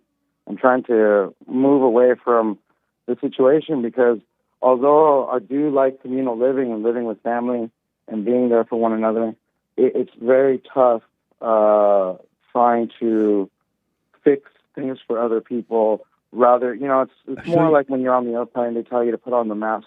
So you're living with your mother? Yes, I'm living with my mother and my wife right now. Oh, okay.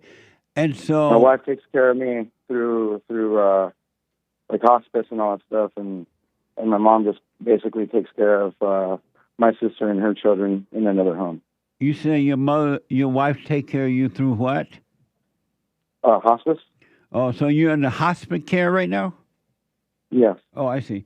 So why are you trying to help others? You can't help anyone. You can't even help yourself. Why are you trying to help anyone? I'm not trying to help anyone. I'm just trying to get everybody together so that, before things happen, kind of have like not like a kumbaya, but more or less just be at peace with one another and stop this before the worst happens, which is what we don't want. What's that?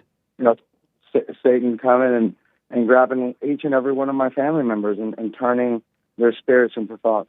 What does that have to do with you? Well, for me, it's my personal peace. I see my family go through a lot of things, a lot of trials and tribulations, a lot of anger. What does that have to do with you, and why are you allowing yourself to be involved in what somebody else is going through? It's kind of like being the neighbor to a wall, paper wall room, and anything that gets thrown or gets yelled at or reverb, it just goes straight through the paper wall.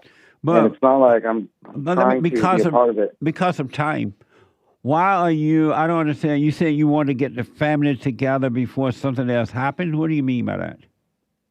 Well, they've given me a time limit, and, you know, I just want my family to be closer and to actually finally stop. Why? All the bitterness. Why?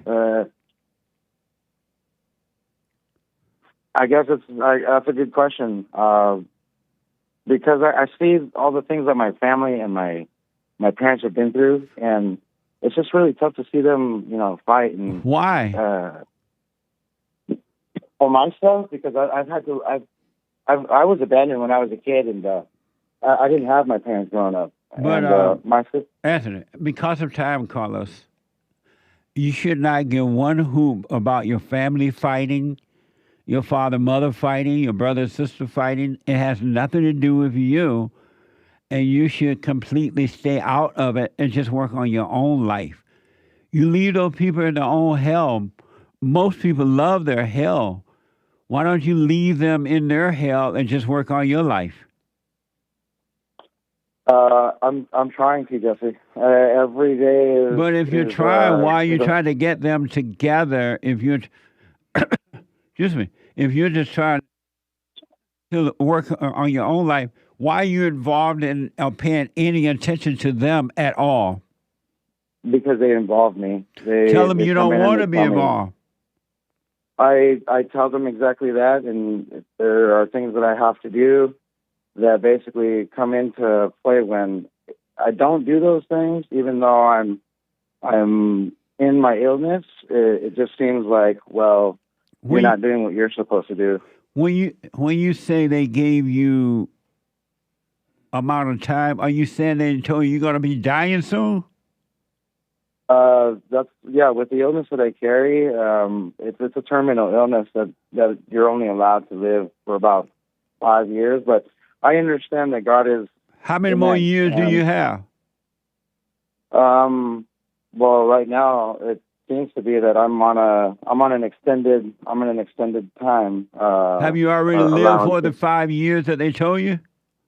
Yeah, I've lived for 7, and I'm trying to keep going and stay healthy and do everything that the health professional and my wife. And so if I were you I'm not a doctor, but I wouldn't be paying attention to some doctor telling you you only have a certain amount of time. No one knows but God. Do what you want with that. But I wouldn't. Exactly. Right. And you're right. And then I would recommend you get completely away from your family members and work on your life and let your family members go to hell. They're already in hell, but don't let them drag you down in hell with you. You don't owe them that. Don't let them put you through that. Yeah, that's a very good piece of advice. Yeah, because I honestly stay to myself, and I try not to. My grandparents, at least my grandfather used to tell me one good piece of advice. Should you touch nothing? Hold on, buddy. Hold on, Carlos. Let me take a quick break. 1 more hour to go. Manhood Hour is coming up. Hake is coming in with the hate news, not the fake news. I'll be back in a moment. We have a counseling service, and I have to admit, thanks to God, it is the best counseling service on this side of heaven. I counsel with men and women, families, individuals around the world. Most people are unhappy. They're miserable. They have rough lives. They're depressed, suicidal, young and old, of all races. I understand, I know why, and I do understand it. Because exactly what's happening in me is happening with everybody outside of me, inside of them. And I've noticed that with those who really, really, really want to understand, they overcome it just like that, out of one counseling session. If you need counseling, you can go to rebuildingaman.com or call 800-411-2663. 800-411-BOND. Best counseling service on this side of heaven.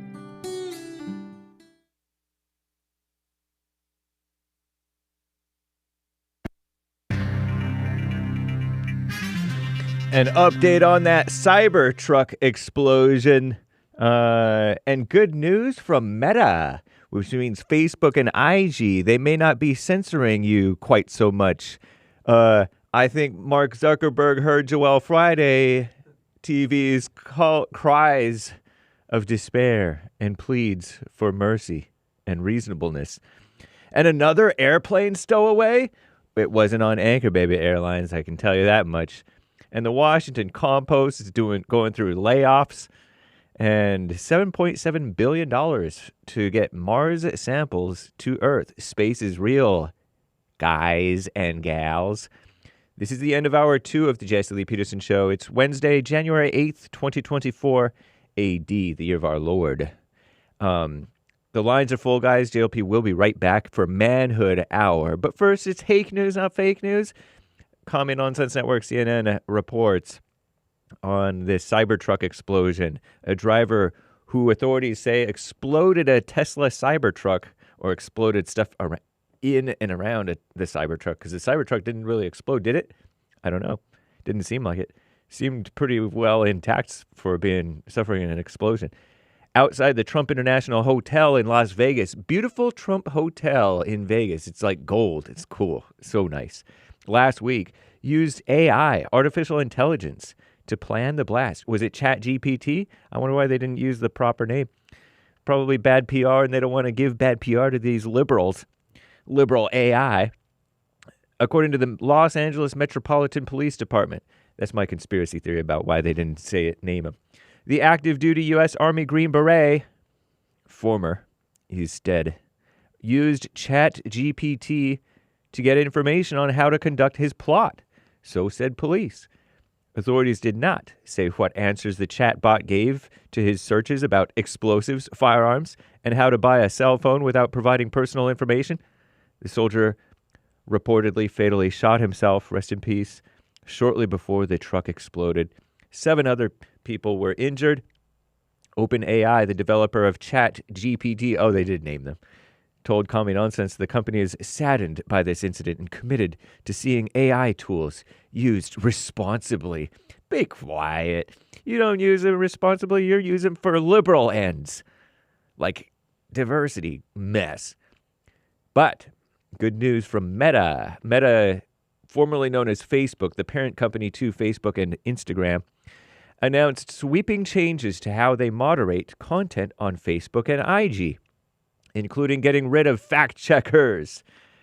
Not killing them, just firing them or reassigning them or whatever, and replacing them with user-generated community notes similar to Elon Musk's X.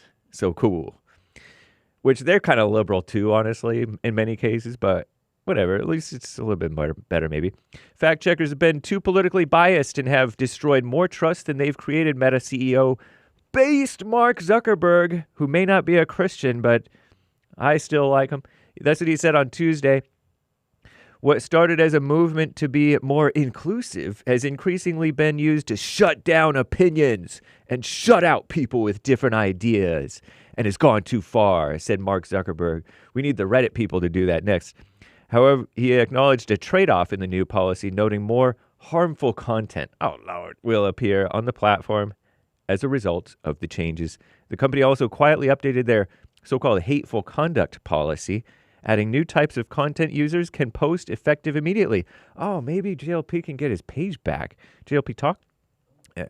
We'll see. Anyway, this keeps happening. Airplane stowaway incidents are raising alarm. A string of stowaway incidents. I've heard at least one. Now this is 2, but maybe there's more than that. Has raised concerns about airport safety and security. There was the latest incident that CNN is reporting about involves a JetBlue flight this week. Wow. Anyway, the Washington Compost. I call him the Compost, right? Amazon owned, Jeff Bezos owned. We kill America in darkness. Democracy dies in darkness. They laid off roughly 100 staffers. That's not that many. As star journalists exit. I've heard that that's 4% of their employees. Huh. Well, we wish them well. I'm James Hake. Now back to JLP, Hour 3.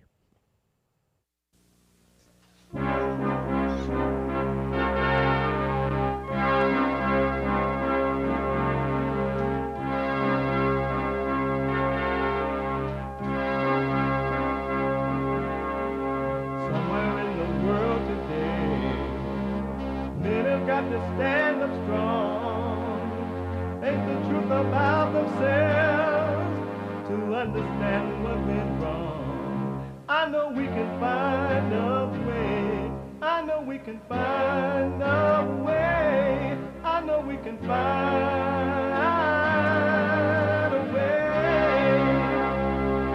to stand up, stand up, stand up.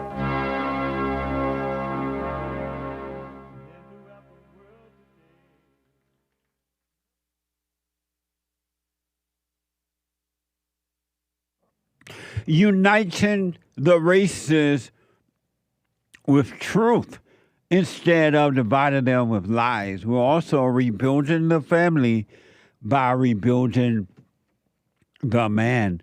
I'm Jesse Lee Peterson. Welcome to the third hour of the show today. There's one line open if you want to jump in there at 888-77-53-773, 888-77-JESSE. And my biblical question, are you living from your mind or from your spirit? Are you living from your mind or from your spirit? Is you living from your mind or is you living from your spirit? If you're busy right now, you could be listening to the show no matter where you are or what you're doing. You can podcast, but you can listen by going to the listen line on TalkScreen Live at 605-615-4131. 605-615-4131. And to donate and have your comments read out loud, go to Buy Me a Coffee.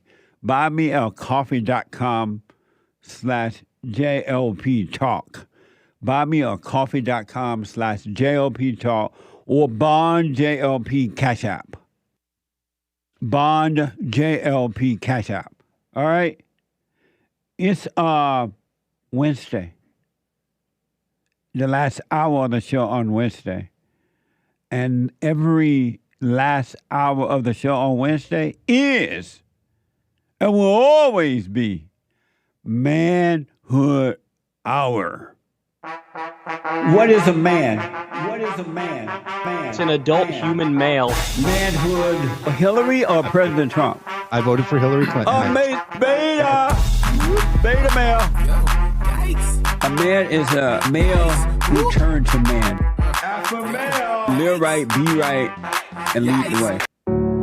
The city of Los Angeles is in a state of emergency. That fire has grown really, really quickly. It's estimated that across the city, there's about 3,000 acres burning, so really large. The LAFD this year hired its first ever female chief. What did you expect? We're seeing those pictures of homes completely engulfed. There's some monuments in the local areas. Los Angeles Fire Department is launching its first ever Diversity, Equity, and Inclusion Bureau. There goes the neighborhood. I'm super inspired. She took time out of her already busy schedule to tell us about her vision for the department's future, one that includes a 3-year strategic plan to increase diversity. Flying right over that thing. What a mess. Diversity. This is why California burned it down today. They put these women, these unqualified blacks, these people that don't know what they're doing, trying to do something called diversity. Isn't that like insane? Insanity. I remember Joel was going to be a police once. And he went down there and told the people the truth. I was like, ain't no way in hell they're going to let you be a police. What? You're not supposed to tell them. Ain't no way they're going to let Joel Friday or Joel Thursday or whatever into no police department.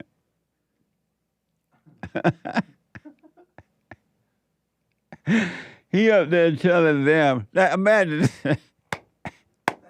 he telling them women are not supposed to be police.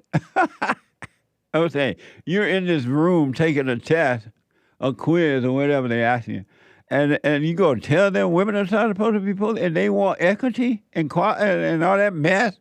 Hey, well, they scratch that name off the list real fast. They're like, don't call us, we'll call you. Oh, what a mess. You're like, oops. And he didn't know. He was doing the right thing. He didn't know they were going to turn him away for being right. But anyway, Manhood Hour. We got to bring back that order, folks. It ain't going to work no other way. God in Christ, Christ in man, man over woman, woman over children. It's not going to work any other way. Even with women, what you do as men, you're returning to the Father. You're not returning to mama.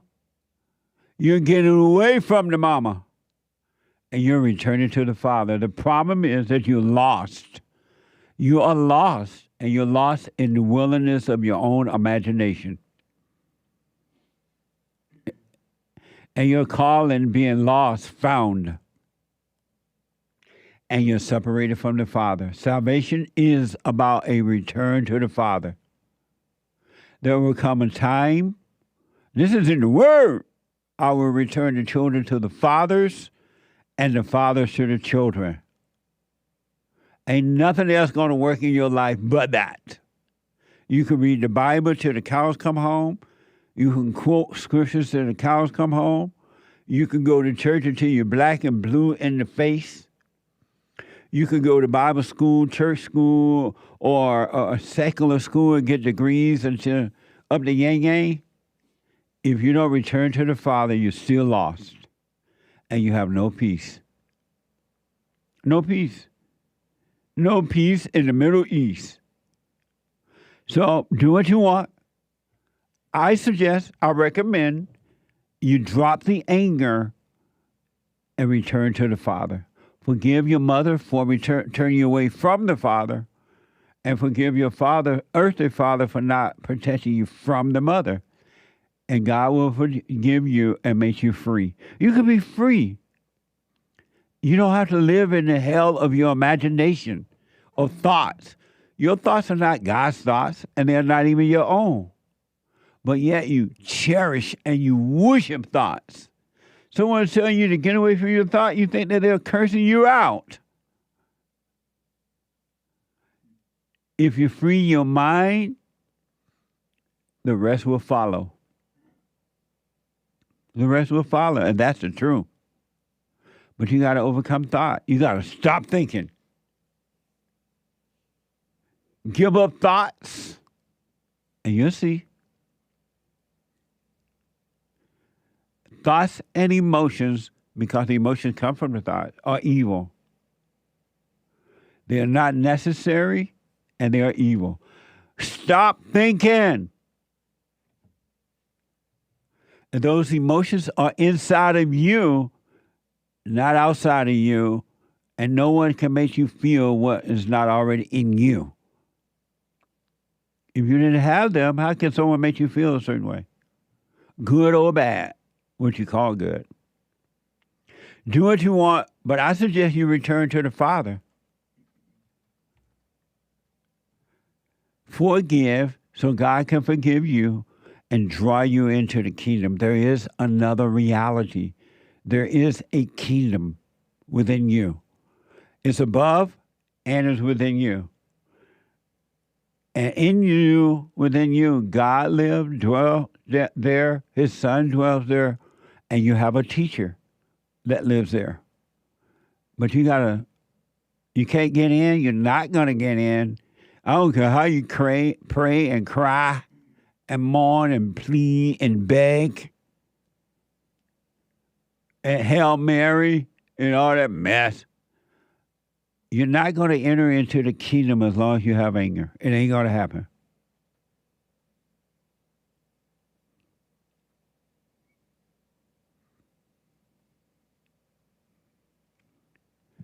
I'm being told that in chat someone said that thoughts are the only escape thoughts are the only escape people have from the evil world. What the?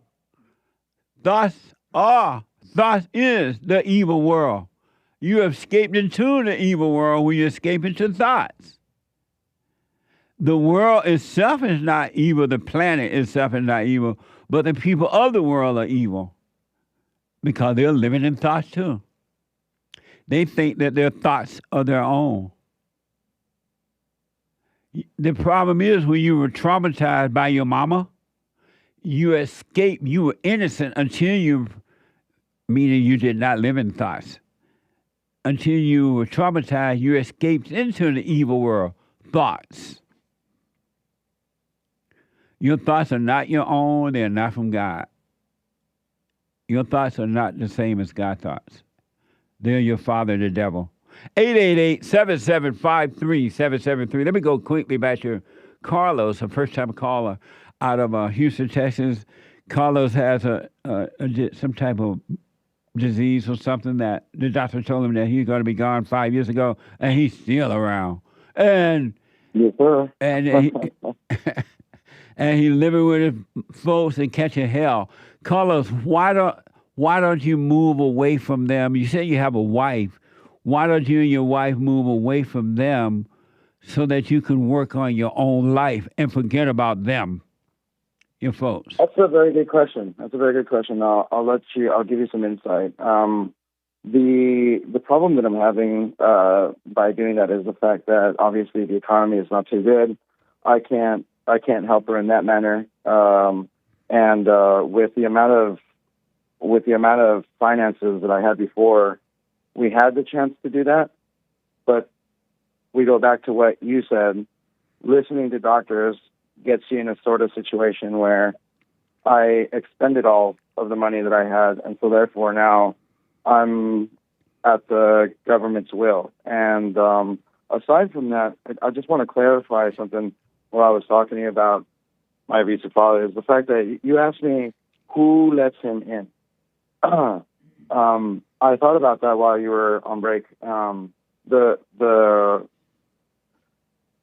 The thing here is allowing you to understand that, or what I don't understand is the fact that 20 years being separated from my father, it just basically, I can't seem to shake him in the way that you're telling me. Have you apologized to your father for being angry at him? I have. You told him many times. What did you say? What did you say to him? What did you say to him? I'm sorry for being a bad son. I'm sorry for disappointing you. I'm sorry for not doing the things that you asked me to do or you obligated me to do. I'm sorry for not following you in that light, but it wasn't light, just it was darkness. My dad. Why haven't you apologized to him for resenting him for being angry? I have apologized for resenting him, and you told your father you told your father you were wrong for resenting him, and you're sorry for it. I was wrong because Did you tell him that? I did on my deathbed. You're not on a deathbed. You did 5 years of. You ain't on a deathbed. Yeah, 5 years ago. 5 years ago, I told him. So you're not on a deathbed. Right now, I'm walking, but I'm walking with the situation that I could X at any time. And Carlos, why don't you make your wife? Do you have children? I do not. Why don't you make your wife? Why don't you make your wife get a job? You stay under government. Let the government help pay for you. She does have a job. She's a supervisor for a resort. So why don't you guys get your own place then? We're trying. All the money that I had for my illness, I spent it and on my illness, and so therefore, the situation dired us to start from zero. Coming from Guatemala, we had almost, I want to say nothing. So we had to get a car. We had to get, all the amenities that you need Carla, because of time?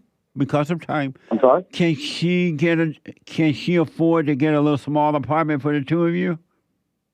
We're looking into that. Can she afford to do that? It's very limited. But yeah, we're trying to do that. Okay.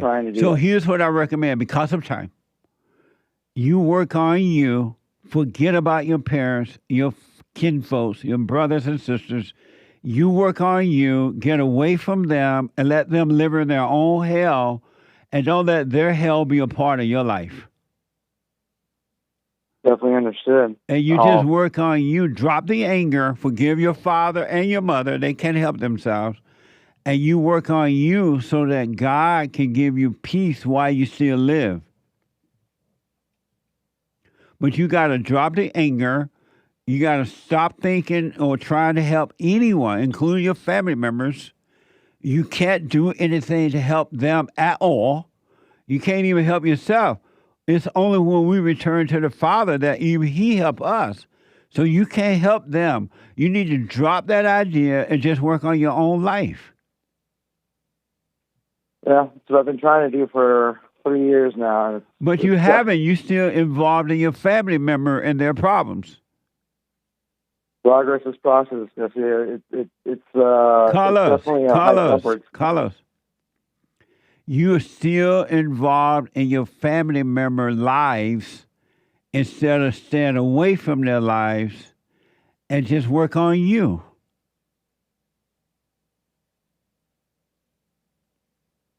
Yeah, it's definitely hard to work on oneself when there's so many things that one has to pay attention to. Most of the anger that stems from is my illness, because I mean, obviously, nobody chooses to get ill. Carlos, never call it your illness anymore. It's not your illness. You are not your body, and you're not the illness. Stop identifying with it. Yes, you have an illness in the body, but you're not the body. It's not your illness. Understood. So don't call it your illness anymore. Yeah, I feel like it's like the reason why I say that is because I feel like it's a lingering symbiote that lives with one and just basically tells one what to do and how to feel. And because you have identified with it.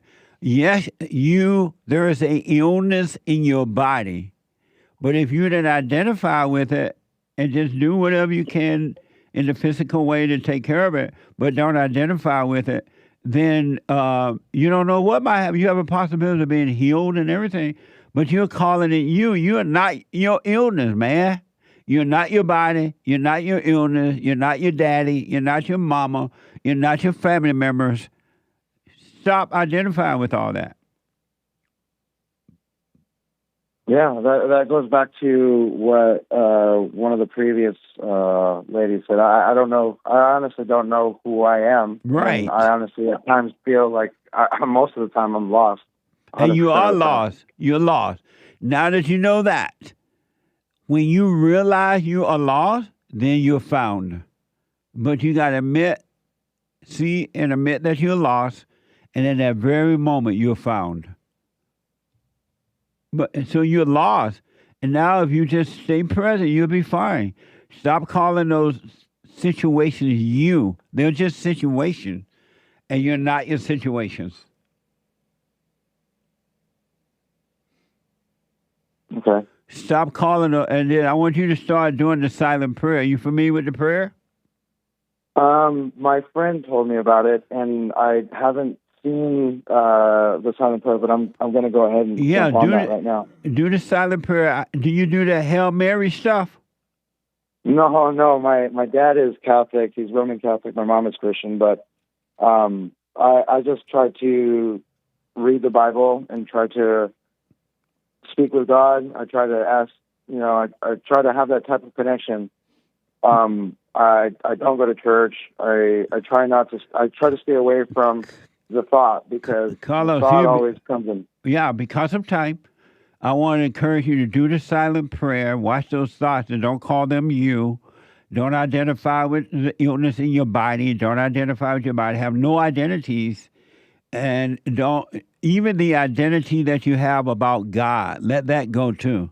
You want no identity. You want to be free, and you got to let everything go that's in your mind. Stop thinking, and you'll be free, and you'll be fine. Very good piece of advice. I'm going to try to work on that. And stay away from your family. Let them suffer in their own hell. They love their hell, and don't make their hell your hell. Definitely. I'll keep in contact with you, Jesse. Okay. Definitely. I would really definitely like to keep up with you. All right, so do the silent prayer, watch those thoughts, and just let your family fight by themselves, and you work on you. All right? Sure, definitely. And thank you for everything that you do. I really appreciate the time that you take to help us all and get us all in the right mind and in the right direction. Okay, let me know how it goes. Thanks, Jesse. All right, Take buddy. good care of yourself. All right, I will. Oh, amazing. Eli out of Canada, 888-77, Jesse. Eli, welcome to the show. You're on the air. Hello, Jesse. Hey, Eli. How are you? All is well. Yes, sir. I had a question because, I grew up in with my parents. They were like a big, black churches. They make a lot of noise and stuff. Well, I would say it's special, But growing up, when I started working on myself, I have a lot to work on. But working on myself, I kind of deviated from that, and I started listening to your show 2-3 years ago, and I found you interesting, and I just started listening to your church, and I really like the how your church was going and stuff, and right now I live in Canada, but I would like to have a church in here to just because I like the community aspect of the church, just we're with people who believe in Jesus Christ and stuff. But it's kind of tough here. It's really tough in here in Canada to have a good church where I can go. So my question is what's your advice in this aspect? Finding a good church and stuff. What I recommend for now is that you watch our fellowship on Sundays, and watch it. You can podcast or you watch it live, and then don't look for a church building to go to, because you're not going to find what you're looking for in those churches. They're empty. They're full of knowledge. Intellectual knowledge, but they're lost. They believe in anger. They try to build these big churches so they can feel important. They get their ego gratification from having big churches. It's a waste of time, Eli. Just work on you. You can fellowship in our fellowship, and then you'll be fine. Yeah, but because I say that because. I totally agree, but the thing is, I'm where I am. I would like to have I don't like a community. You know what I mean? You don't need a community, man. No. Okay. Because if you're one with the Father, you have no needs for anything. Okay. Because I was because your church is like a community in a way, because it's like people that are trying to work on themselves, and you gather somewhere, and but you can be a part of that too. You can watch it online there, and you can be a part of that right where you are. Okay. All right, so let all those ideas go. And just live your life. Be free. Okay. Because there's I went to the internet sometime last week, and there's like a Mormon that was trying to talk to me and stuff. It was kind of special, but I don't know. Maybe I was in my head. I don't know. You are. Let that go, Carlos, and be free. Okay. Carlos, what? I mean, not Carlos. Eli. I was just talking to Carlos. But Eli, let that go and be free. And you can fellowship by watching hours. And if you're ever in LA, come on to the fellowship. But we right there on the internet. You can watch it live or you can park at it. That's all you need. You're fine. Yeah. Well, I'm in Canada. Maybe it will become a 51st state. And, right. I'm about to say Canada is going to be a United States after a while. Don't worry. I don't know about that. People here, it's kind of special, but I think it refers to your biblical question. If I'm, I don't know, am I? What the biblical question is? Are you living from your mind or from your spirit? Yeah, my mind. I think my mind right now. Okay, I'll put my 2 cents. And why do you think you're living from your mind? I don't know because. I like I said, I started listening to you like 2 years ago, 2.5 years ago. I was living with my parents, forgave them before I left, started my business. And so why do you think you're living from your mind? Because of time? I don't know, because I always keep going to my thoughts. Like I think I'm doing good steps, and then my thought like takes over sometimes, and I just go back where I don't know where I was. You say, when you say you like living in your hell. Yes. I think maybe it's that. I'm asking myself a lot of questions about. You want to be free? Yeah, of course. Stop thinking. Who will you be if you stop thinking? I don't know. I'm sorry? I don't know. So why don't you stop thinking and find out?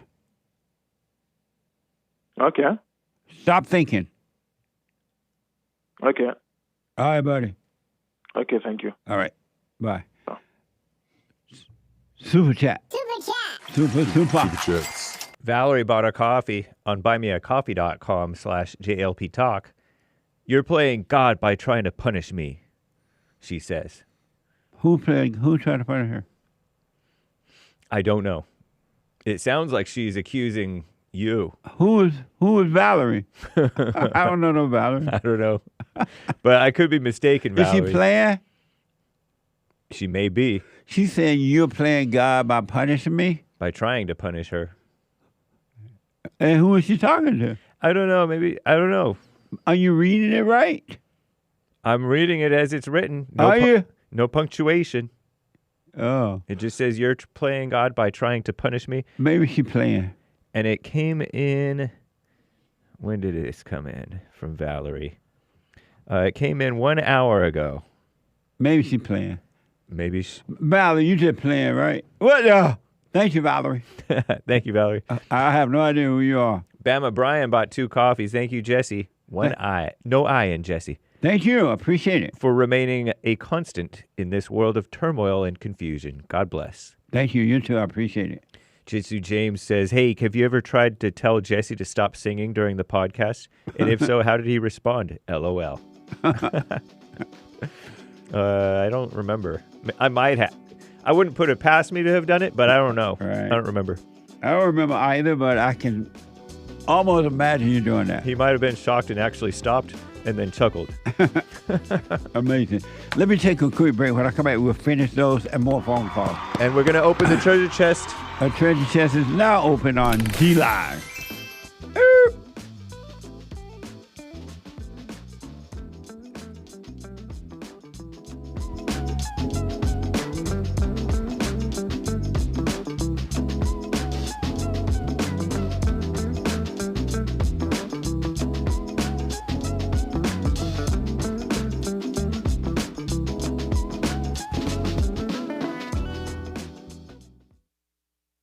Now, I totally disagree with the way things are going, but you can't be angry. because that's what the enemy wants. He wants to control you. They do things to make you mad so they can control you. It's like being married. And the wife would do things to make you mad, or she'll do things to make you feel good. And men do that to women too when they want something from the woman, especially sex.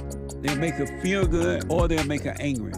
And the woman's gonna have to say, you don't want to be angry. You want to speak up. You want to disagree with what's going on. It's wrong, but do not be angry. Then you won't have fear. You won't have doubt. You won't have worries. You'll be able to see, but you got to stay away from anger. That's why you must forgive your mothers and your fathers so that you can overcome the spirit of anger. It's a spirit and it's wicked. Nothing good in anger because it has no love, folks. You need love to defeat evil. And love is not a weakness. It's a strength. It's from God. It's His nature.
Okay, welcome back. 888-7753, 773-888-77 Jesse. I want to tell you this really fast.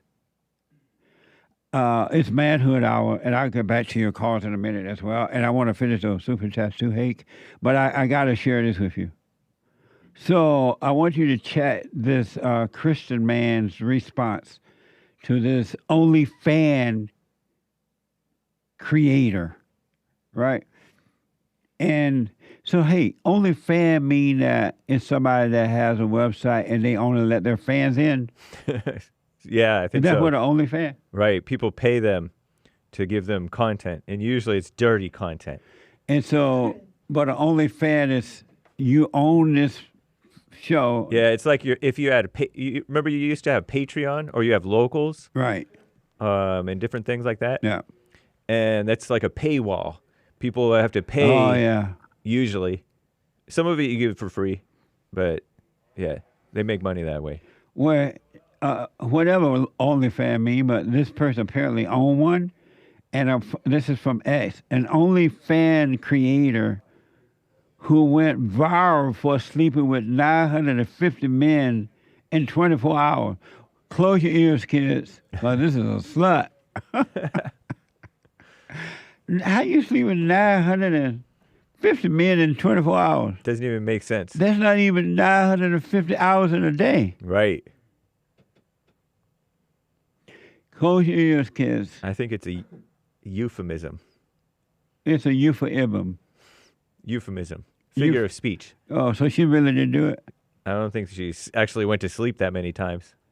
So you don't believe she slept with 950 men? She might have because this report said from X, an OnlyFans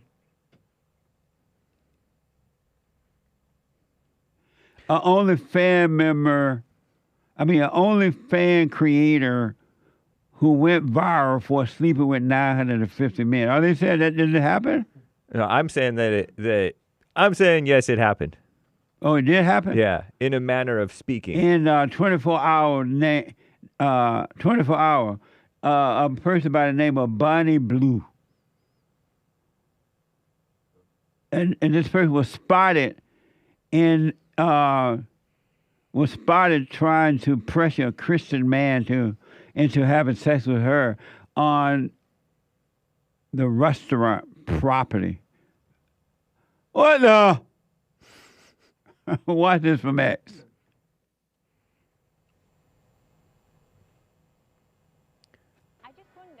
See it on the menu, but where do I get the Five Guys from? The Five Guys.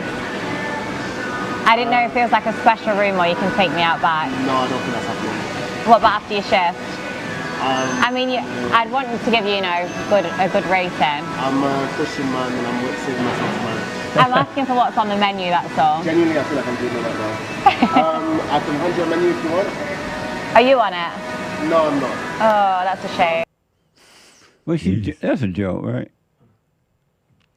She's not going to walk up to the man working in the restaurant and say that. Well, you never know. People pull stunts and they're very loosey-goosey with their bodies nowadays. But that seemed like it was just a joke. I think it might be a stunt. Yeah. No, it was recorded and she was on a good mic. Right. It was a stunt. She asked the man. So he was a worker. He was an employee. Right. I thought it was just, when my producer told me about it, I thought it was, she just walked Some up fellow to customer or something. a customer in the parking lot somewhere. This is actually at the restaurant. But my producer telling me that she is serious. And that the same lady that slept with 950? Well, had he agreed, she might have gone through with it because like, people are so off nowadays. She's like, are you on the menu? Terrible. I disavow. I'm a Christian. I wait until marriage, he said. And I want to remind the black fathers, you got to be the light and not the darkness. No pun intended, but not the darkness. A man on X claimed his 9-year-old son is being picked on by black kids at school.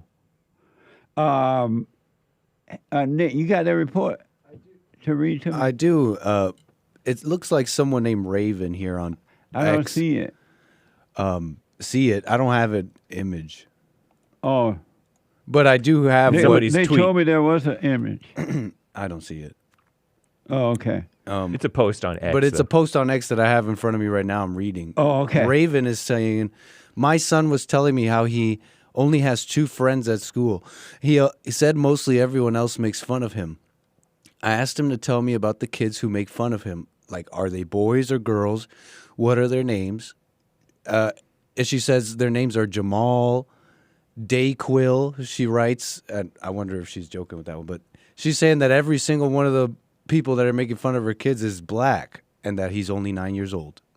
And she's white. I think it's a man who And he's posted white. that. A man named My apologies. named It is a Raven. man who said that, who posted that on X. You know what? Let's come back to this story. It seems like it's not ready to be presented yet. I thought it was ready. I was just mistaken. Because I'm It is being re- told that it's a soundbite, too. I don't see a soundbite. It's a what? No, There's this- no soundbite. No, he's talking about that's the prior story. Oh, okay. And so I don't know what to deal with this story. The son's getting picked on by kids with black names. Sounds like Correct. Dayquil. Jamal, Dayquil. Dayquil. Raven here says every single one was black, and my son's only 9. So why don't you take him out of a father said that? about Father. it? Why doesn't he take him out of that school? I never understood or understand why I know white people are afraid because they don't want to be raised. But why don't you take your kids out of the school? I think he can't afford to homeschool right now. He's trying to. He's going to be doing it next year, I think. Is that what he said? Yeah, Oh, something like that's that. in the report? Yeah, it's in his posts on Oh, X. okay. I was looking at his replies. Mhm. And he's like, fortunately, I taught my son how to fight, and he's had to defend himself a couple of times already. But the kids shouldn't even have to go through that in a black school like that. Yeah. They shouldn't have to be fighting. And I mean, the trauma from that is horrific. Yeah. Yeah. I mean, being made fun of is one thing, but having to get into a Right, fight. yeah. I wonder. Kids shouldn't have to be fighting at school. Supposedly having to fight. In some cases, you don't have to, but you get yourself into a fight, depending on the kid's temperament and upbringing. What a mess. But that's interesting, predictable. And last but not least, get rid of your anger or you're going to end up looking like this. Watch this from X.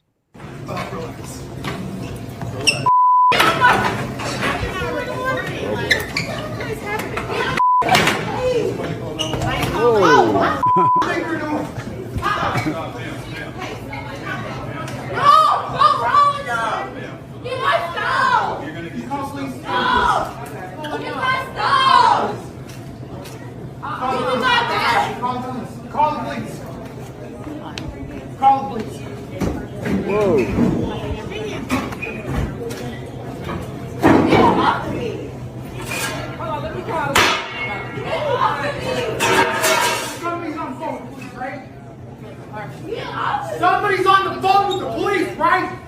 Yeah, I'm on the phone with the police.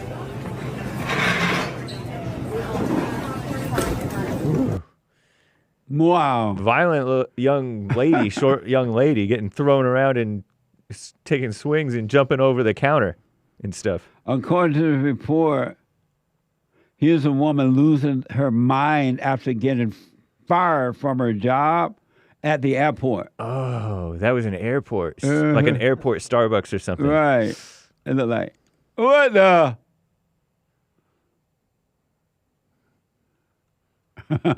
You still love your anger? Okay. You still think anger is necessary. You still think anger is your strength. You still think anger is from God because Jesus was angry. What a mess. Anyway, let's finish those super chats. Okie dokie. Sion bought Super. 3 coffees from Sion. Hey, Sion. No gray, Jesse, even though it looks good. I just would like the no gray having, Jesse, referring to your hair. Jesse loves his gray. My mother... Jesse loves it, Sion. What the? My mother thinks you're younger than your age by your upper body, that she can see your workout arm. LOL, laughing face. Uh-oh, Mama wants my American black man. Emoji. Also, I told her American food is not as organic, so the people there look physically nourished. Then in Africa, where it's organic, they look malnourished.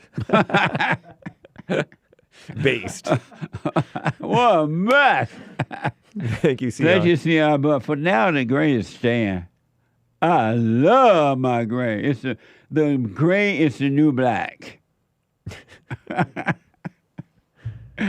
Thank you, Sion. I appreciate it. Thank you. Kim bought a coffee.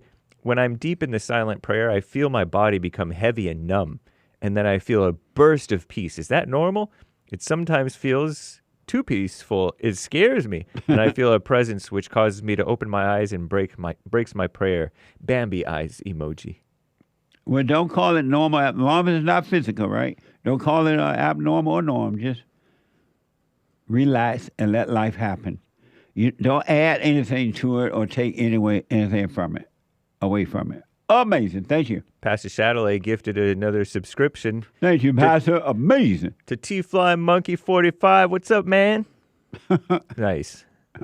Amazing. I don't know who T5 Monkey is, but thank you. He's in your Rumble chat and he's also in Hake's Rumble chat. Unfortunately, Hake hasn't been streaming on. I haven't been streaming on my Rumble channel. I've been streaming on my user channel, and so they couldn't find me. Anyway, amazing. Age of Inversion is a monthly supporter also on Rumble and says because of time. Thank you. Chris bought a coffee. After you expire, who will your predecessor be? Hake is great, but lacks the years of wisdom. Will there be an AI, Jesse? Just a thought. No, I think Joel going to take over. It's successor, not predecessor. Predecessor is the person who goes before you. Amazing. Anyway, shout out. I don't know. Probably Hank or Joel or one of those guys. Maybe even the Anchor baby. Or Derek. Or maybe with me. Or me. Or Daniel. Or Daniel. Or Doug. Or Billy. What the? I don't know at this point. Thank you, though. Thank you, Chris. Thank you, Chris. Tony says, what happened to my life? I'm a working man and my beautiful wife, the children that we planned. What happened to my life? It was all so simple, then nothing left but strife. We are working men. Tony, working man. Stay safe and well away from those fires from hell, everyone. Oh, amazing. Thank you. Galahad bought a coffee. Jesse, just a little coffee for you to take a break and keep spreading the message. God is with you. Thank you for your support, and I appreciate that. And you're right, God is with me. Believe me. Thank you. Much grass, Galahad. Yeah. And a shout out to the top contributors on the D Live crew: Mo Betta Stand Up, Joel's Mexican Cousin, Games for Rec, Wolf336, Misty, and the rest of the supporters. Mo Betta Stand Up, by the way, gave a diamond saying, "Keep the gray. It makes you look even more wise." Winky face. What? Winky face. Jesse loves the gray hair. I do. I really love it. Gray is the new black. Amazing. Pastor Shadowley gave a rumble rant saying, "Uncle Jesse, can we invest in bonus silver for your beard?" Yes. In your beard? Yes. Big smile emoji. Go to jesselovesgold.com. I appreciate it. And thank you, guys. I do believe that is all for now. Oh, amazing. Thank you all. Thank you. I do appreciate it. Let me go to Anthony out of Nevada. Nevada, if you're white. Nevada, if you're black. And I'm black. Anthony, welcome to the show. You're on the air. Good morning, Miss Jessie. Hey, Anthony. Oh, my question was about thinking and believing in thoughts. Yes. Do we quit thinking, or should we have a good relationship with our thoughts? No, you stop thinking.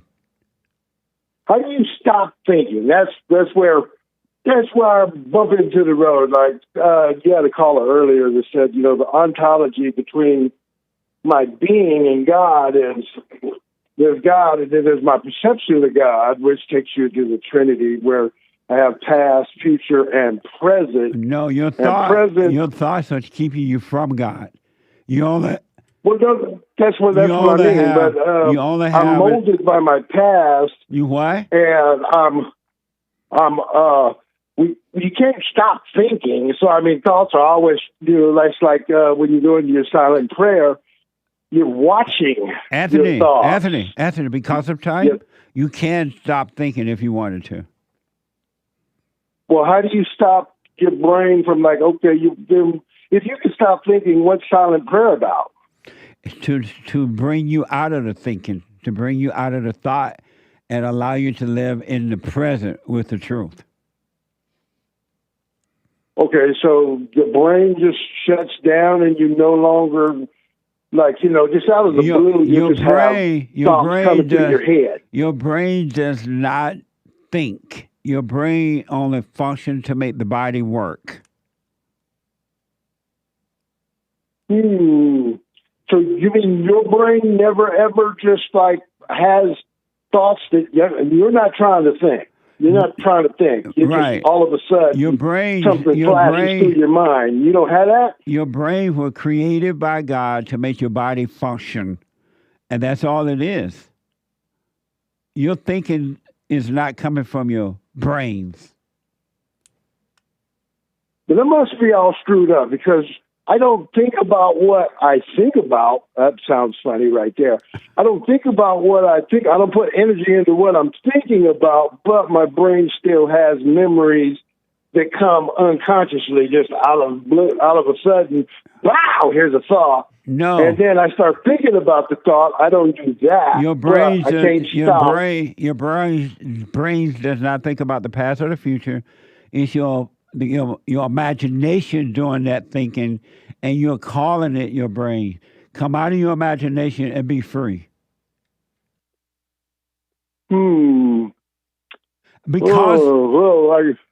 Because of time, call me again. Because of time, Anthony, I got to remember, stop thinking, you'll be free. Let the thoughts pass. The way you do that is just by watch those thoughts, but don't identify with them. Let them pass, and they will be taken away from you by the Spirit of truth.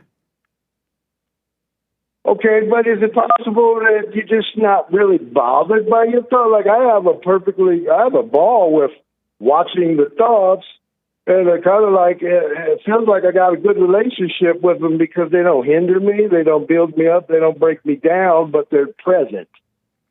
Well, no, I don't understand what you're saying and all that, but because of time, call me again and we'll work on that some more. Let me go quickly to Stephen, a first-time caller out of Illinois. Stephen, welcome to the show. You're on the air. Hey, Jesse. Hey, Stephen. Good.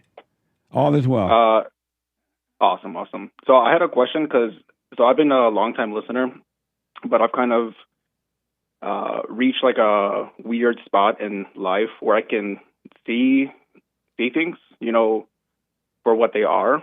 But like one of the things that I'm struggling with right now is, so I forgave my mom and dad for, just for stuff, but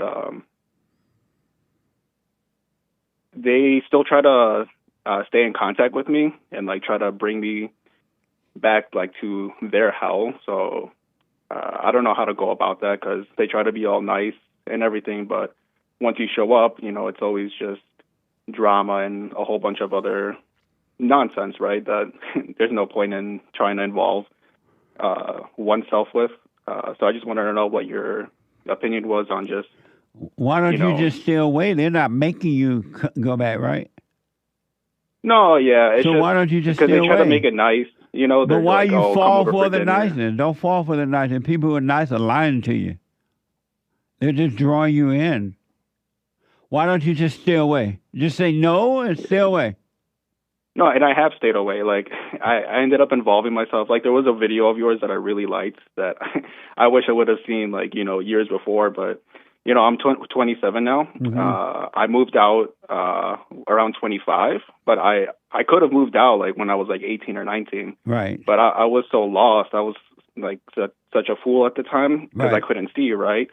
They were going through a really nasty divorce, and I tried to intervene, and I tried to, like... No, never intervene. And it was all ego. Yeah. And because it was a really painful thing. Yeah. And because of time, your question is what at this point?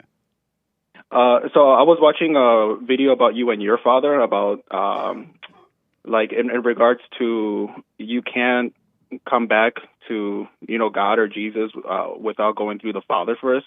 But what if your father is like unwell? Like so in your situation, he had like Alzheimer's, right? But in my situation, he actually ended up developing like pretty bad schizophrenia. Well, my father didn't have Alzheimer's before I forgave him. He developed that later in life, not at the time. Yeah, but I forgave my father, but that's when he had schizophrenia, so he doesn't really understand. So he tries to call me back, and he doesn't need to understand. You understand.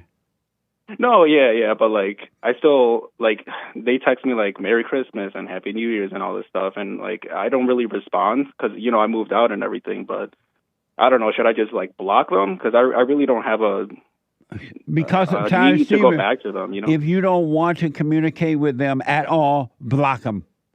If you want to communicate, communicate. But if you don't. But just don't be angry at them. Don't resent them. That's all you need to do. And returning to the Father, your earthly father, simply mean don't resent your father because your earthly father represents God. He may be a weak God, but because he's lost, but he still represents God. You can't return to the Father unless you forgive the Son. And your earthly father is the Son. Okay. But you don't have to communicate with them if you don't want to. You don't have to go over. You don't have to hang out. Just don't be angry at them. They cannot help themselves. Yeah, I got that. It's just, okay. I just wanted some clarification. Right. Is that clear now? Yeah. I was just starting to get lost in my. I thought I was doing pretty good in terms of just like ignoring it and just leaving it alone. But well, let the thought of it go. Don't get into thinking. Stop thinking. Yeah, that's yeah. I appreciate it, Jesse. You're welcome, buddy. Stay away from the thoughts and live your life. All right, thank you, man. All right, buddy. RD. Hi, how you doing? All out of Colorado, real fast, RD, because of time. Okay. Went to schools. This is about the comments you made on schools. Went to schools in Simi Valley and San Fernando Valley, California. Right. There's a point where teachers have to, I'm commenting on the Georgia teacher thing. Right. There's a point where teachers, they burn out. They lose interest. They've lost the love of teaching. They have to be vetted correctly. And that's what's happening to all the people that deal with service to the people. First responders, police officers, fire departments, doctors, nurses sometimes too, and teachers. They're dealing with negatives all the time, 24/7, and they burn out. And we have to recognize it as a public and don't rely on them to fix our social woes. That's right. Don't rely on them to fix our social problems. I agree. Absolutely. You're right about that. ARDENE, I'm so out of town. Will you call me again? Yeah, I'll call again. Don't worry. Okay, I'm out of time you have a now. Great day, okay? But I like your comment on the teacher. I am so out of time, folks. What the? Drop the anger. Forgive your mama. Every human being must forgive their mama. If you don't think you have to forgive her, don't forgive her. Stay in your hell. But if you want to be free, forgive your mama for turning you away from your father and your father for not protecting you. They can help themselves. And God will forgive you. Change your heart. Salvation is of the heart. You need perfect love. And then do the silent prayer and just watch the not you. You are not your thoughts and your emotions. They're not from God. They're not necessary, and they're not you. And just live your life. Be free. The hate report is coming up now. The hate report. And after that, Joy Up Friday TV at 11. And after that, the American Anchor Baby at 12. Have a good day, folks. Tomorrow is Bible Thumper Thirst. What? Oh, no Anchor Baby today. Right, I forgot. No Anchor Baby today. But he'll be back tomorrow. I don't know if he'll be back tomorrow. They're going to be traveling. What's up? He's sick anyway. Poor Anchor Baby. Thank you for your super chat and your support, bro. Your donations and all that. I do appreciate it. Ian from Wisconsin. John from Wyoming.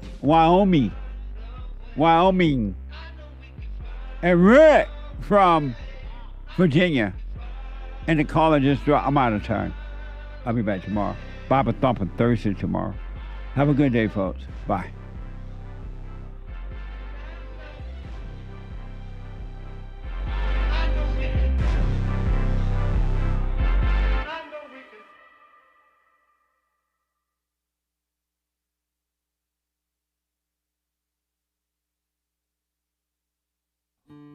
We have a counseling service, and I have to admit, thanks to God, it is the best counseling service on this side of heaven.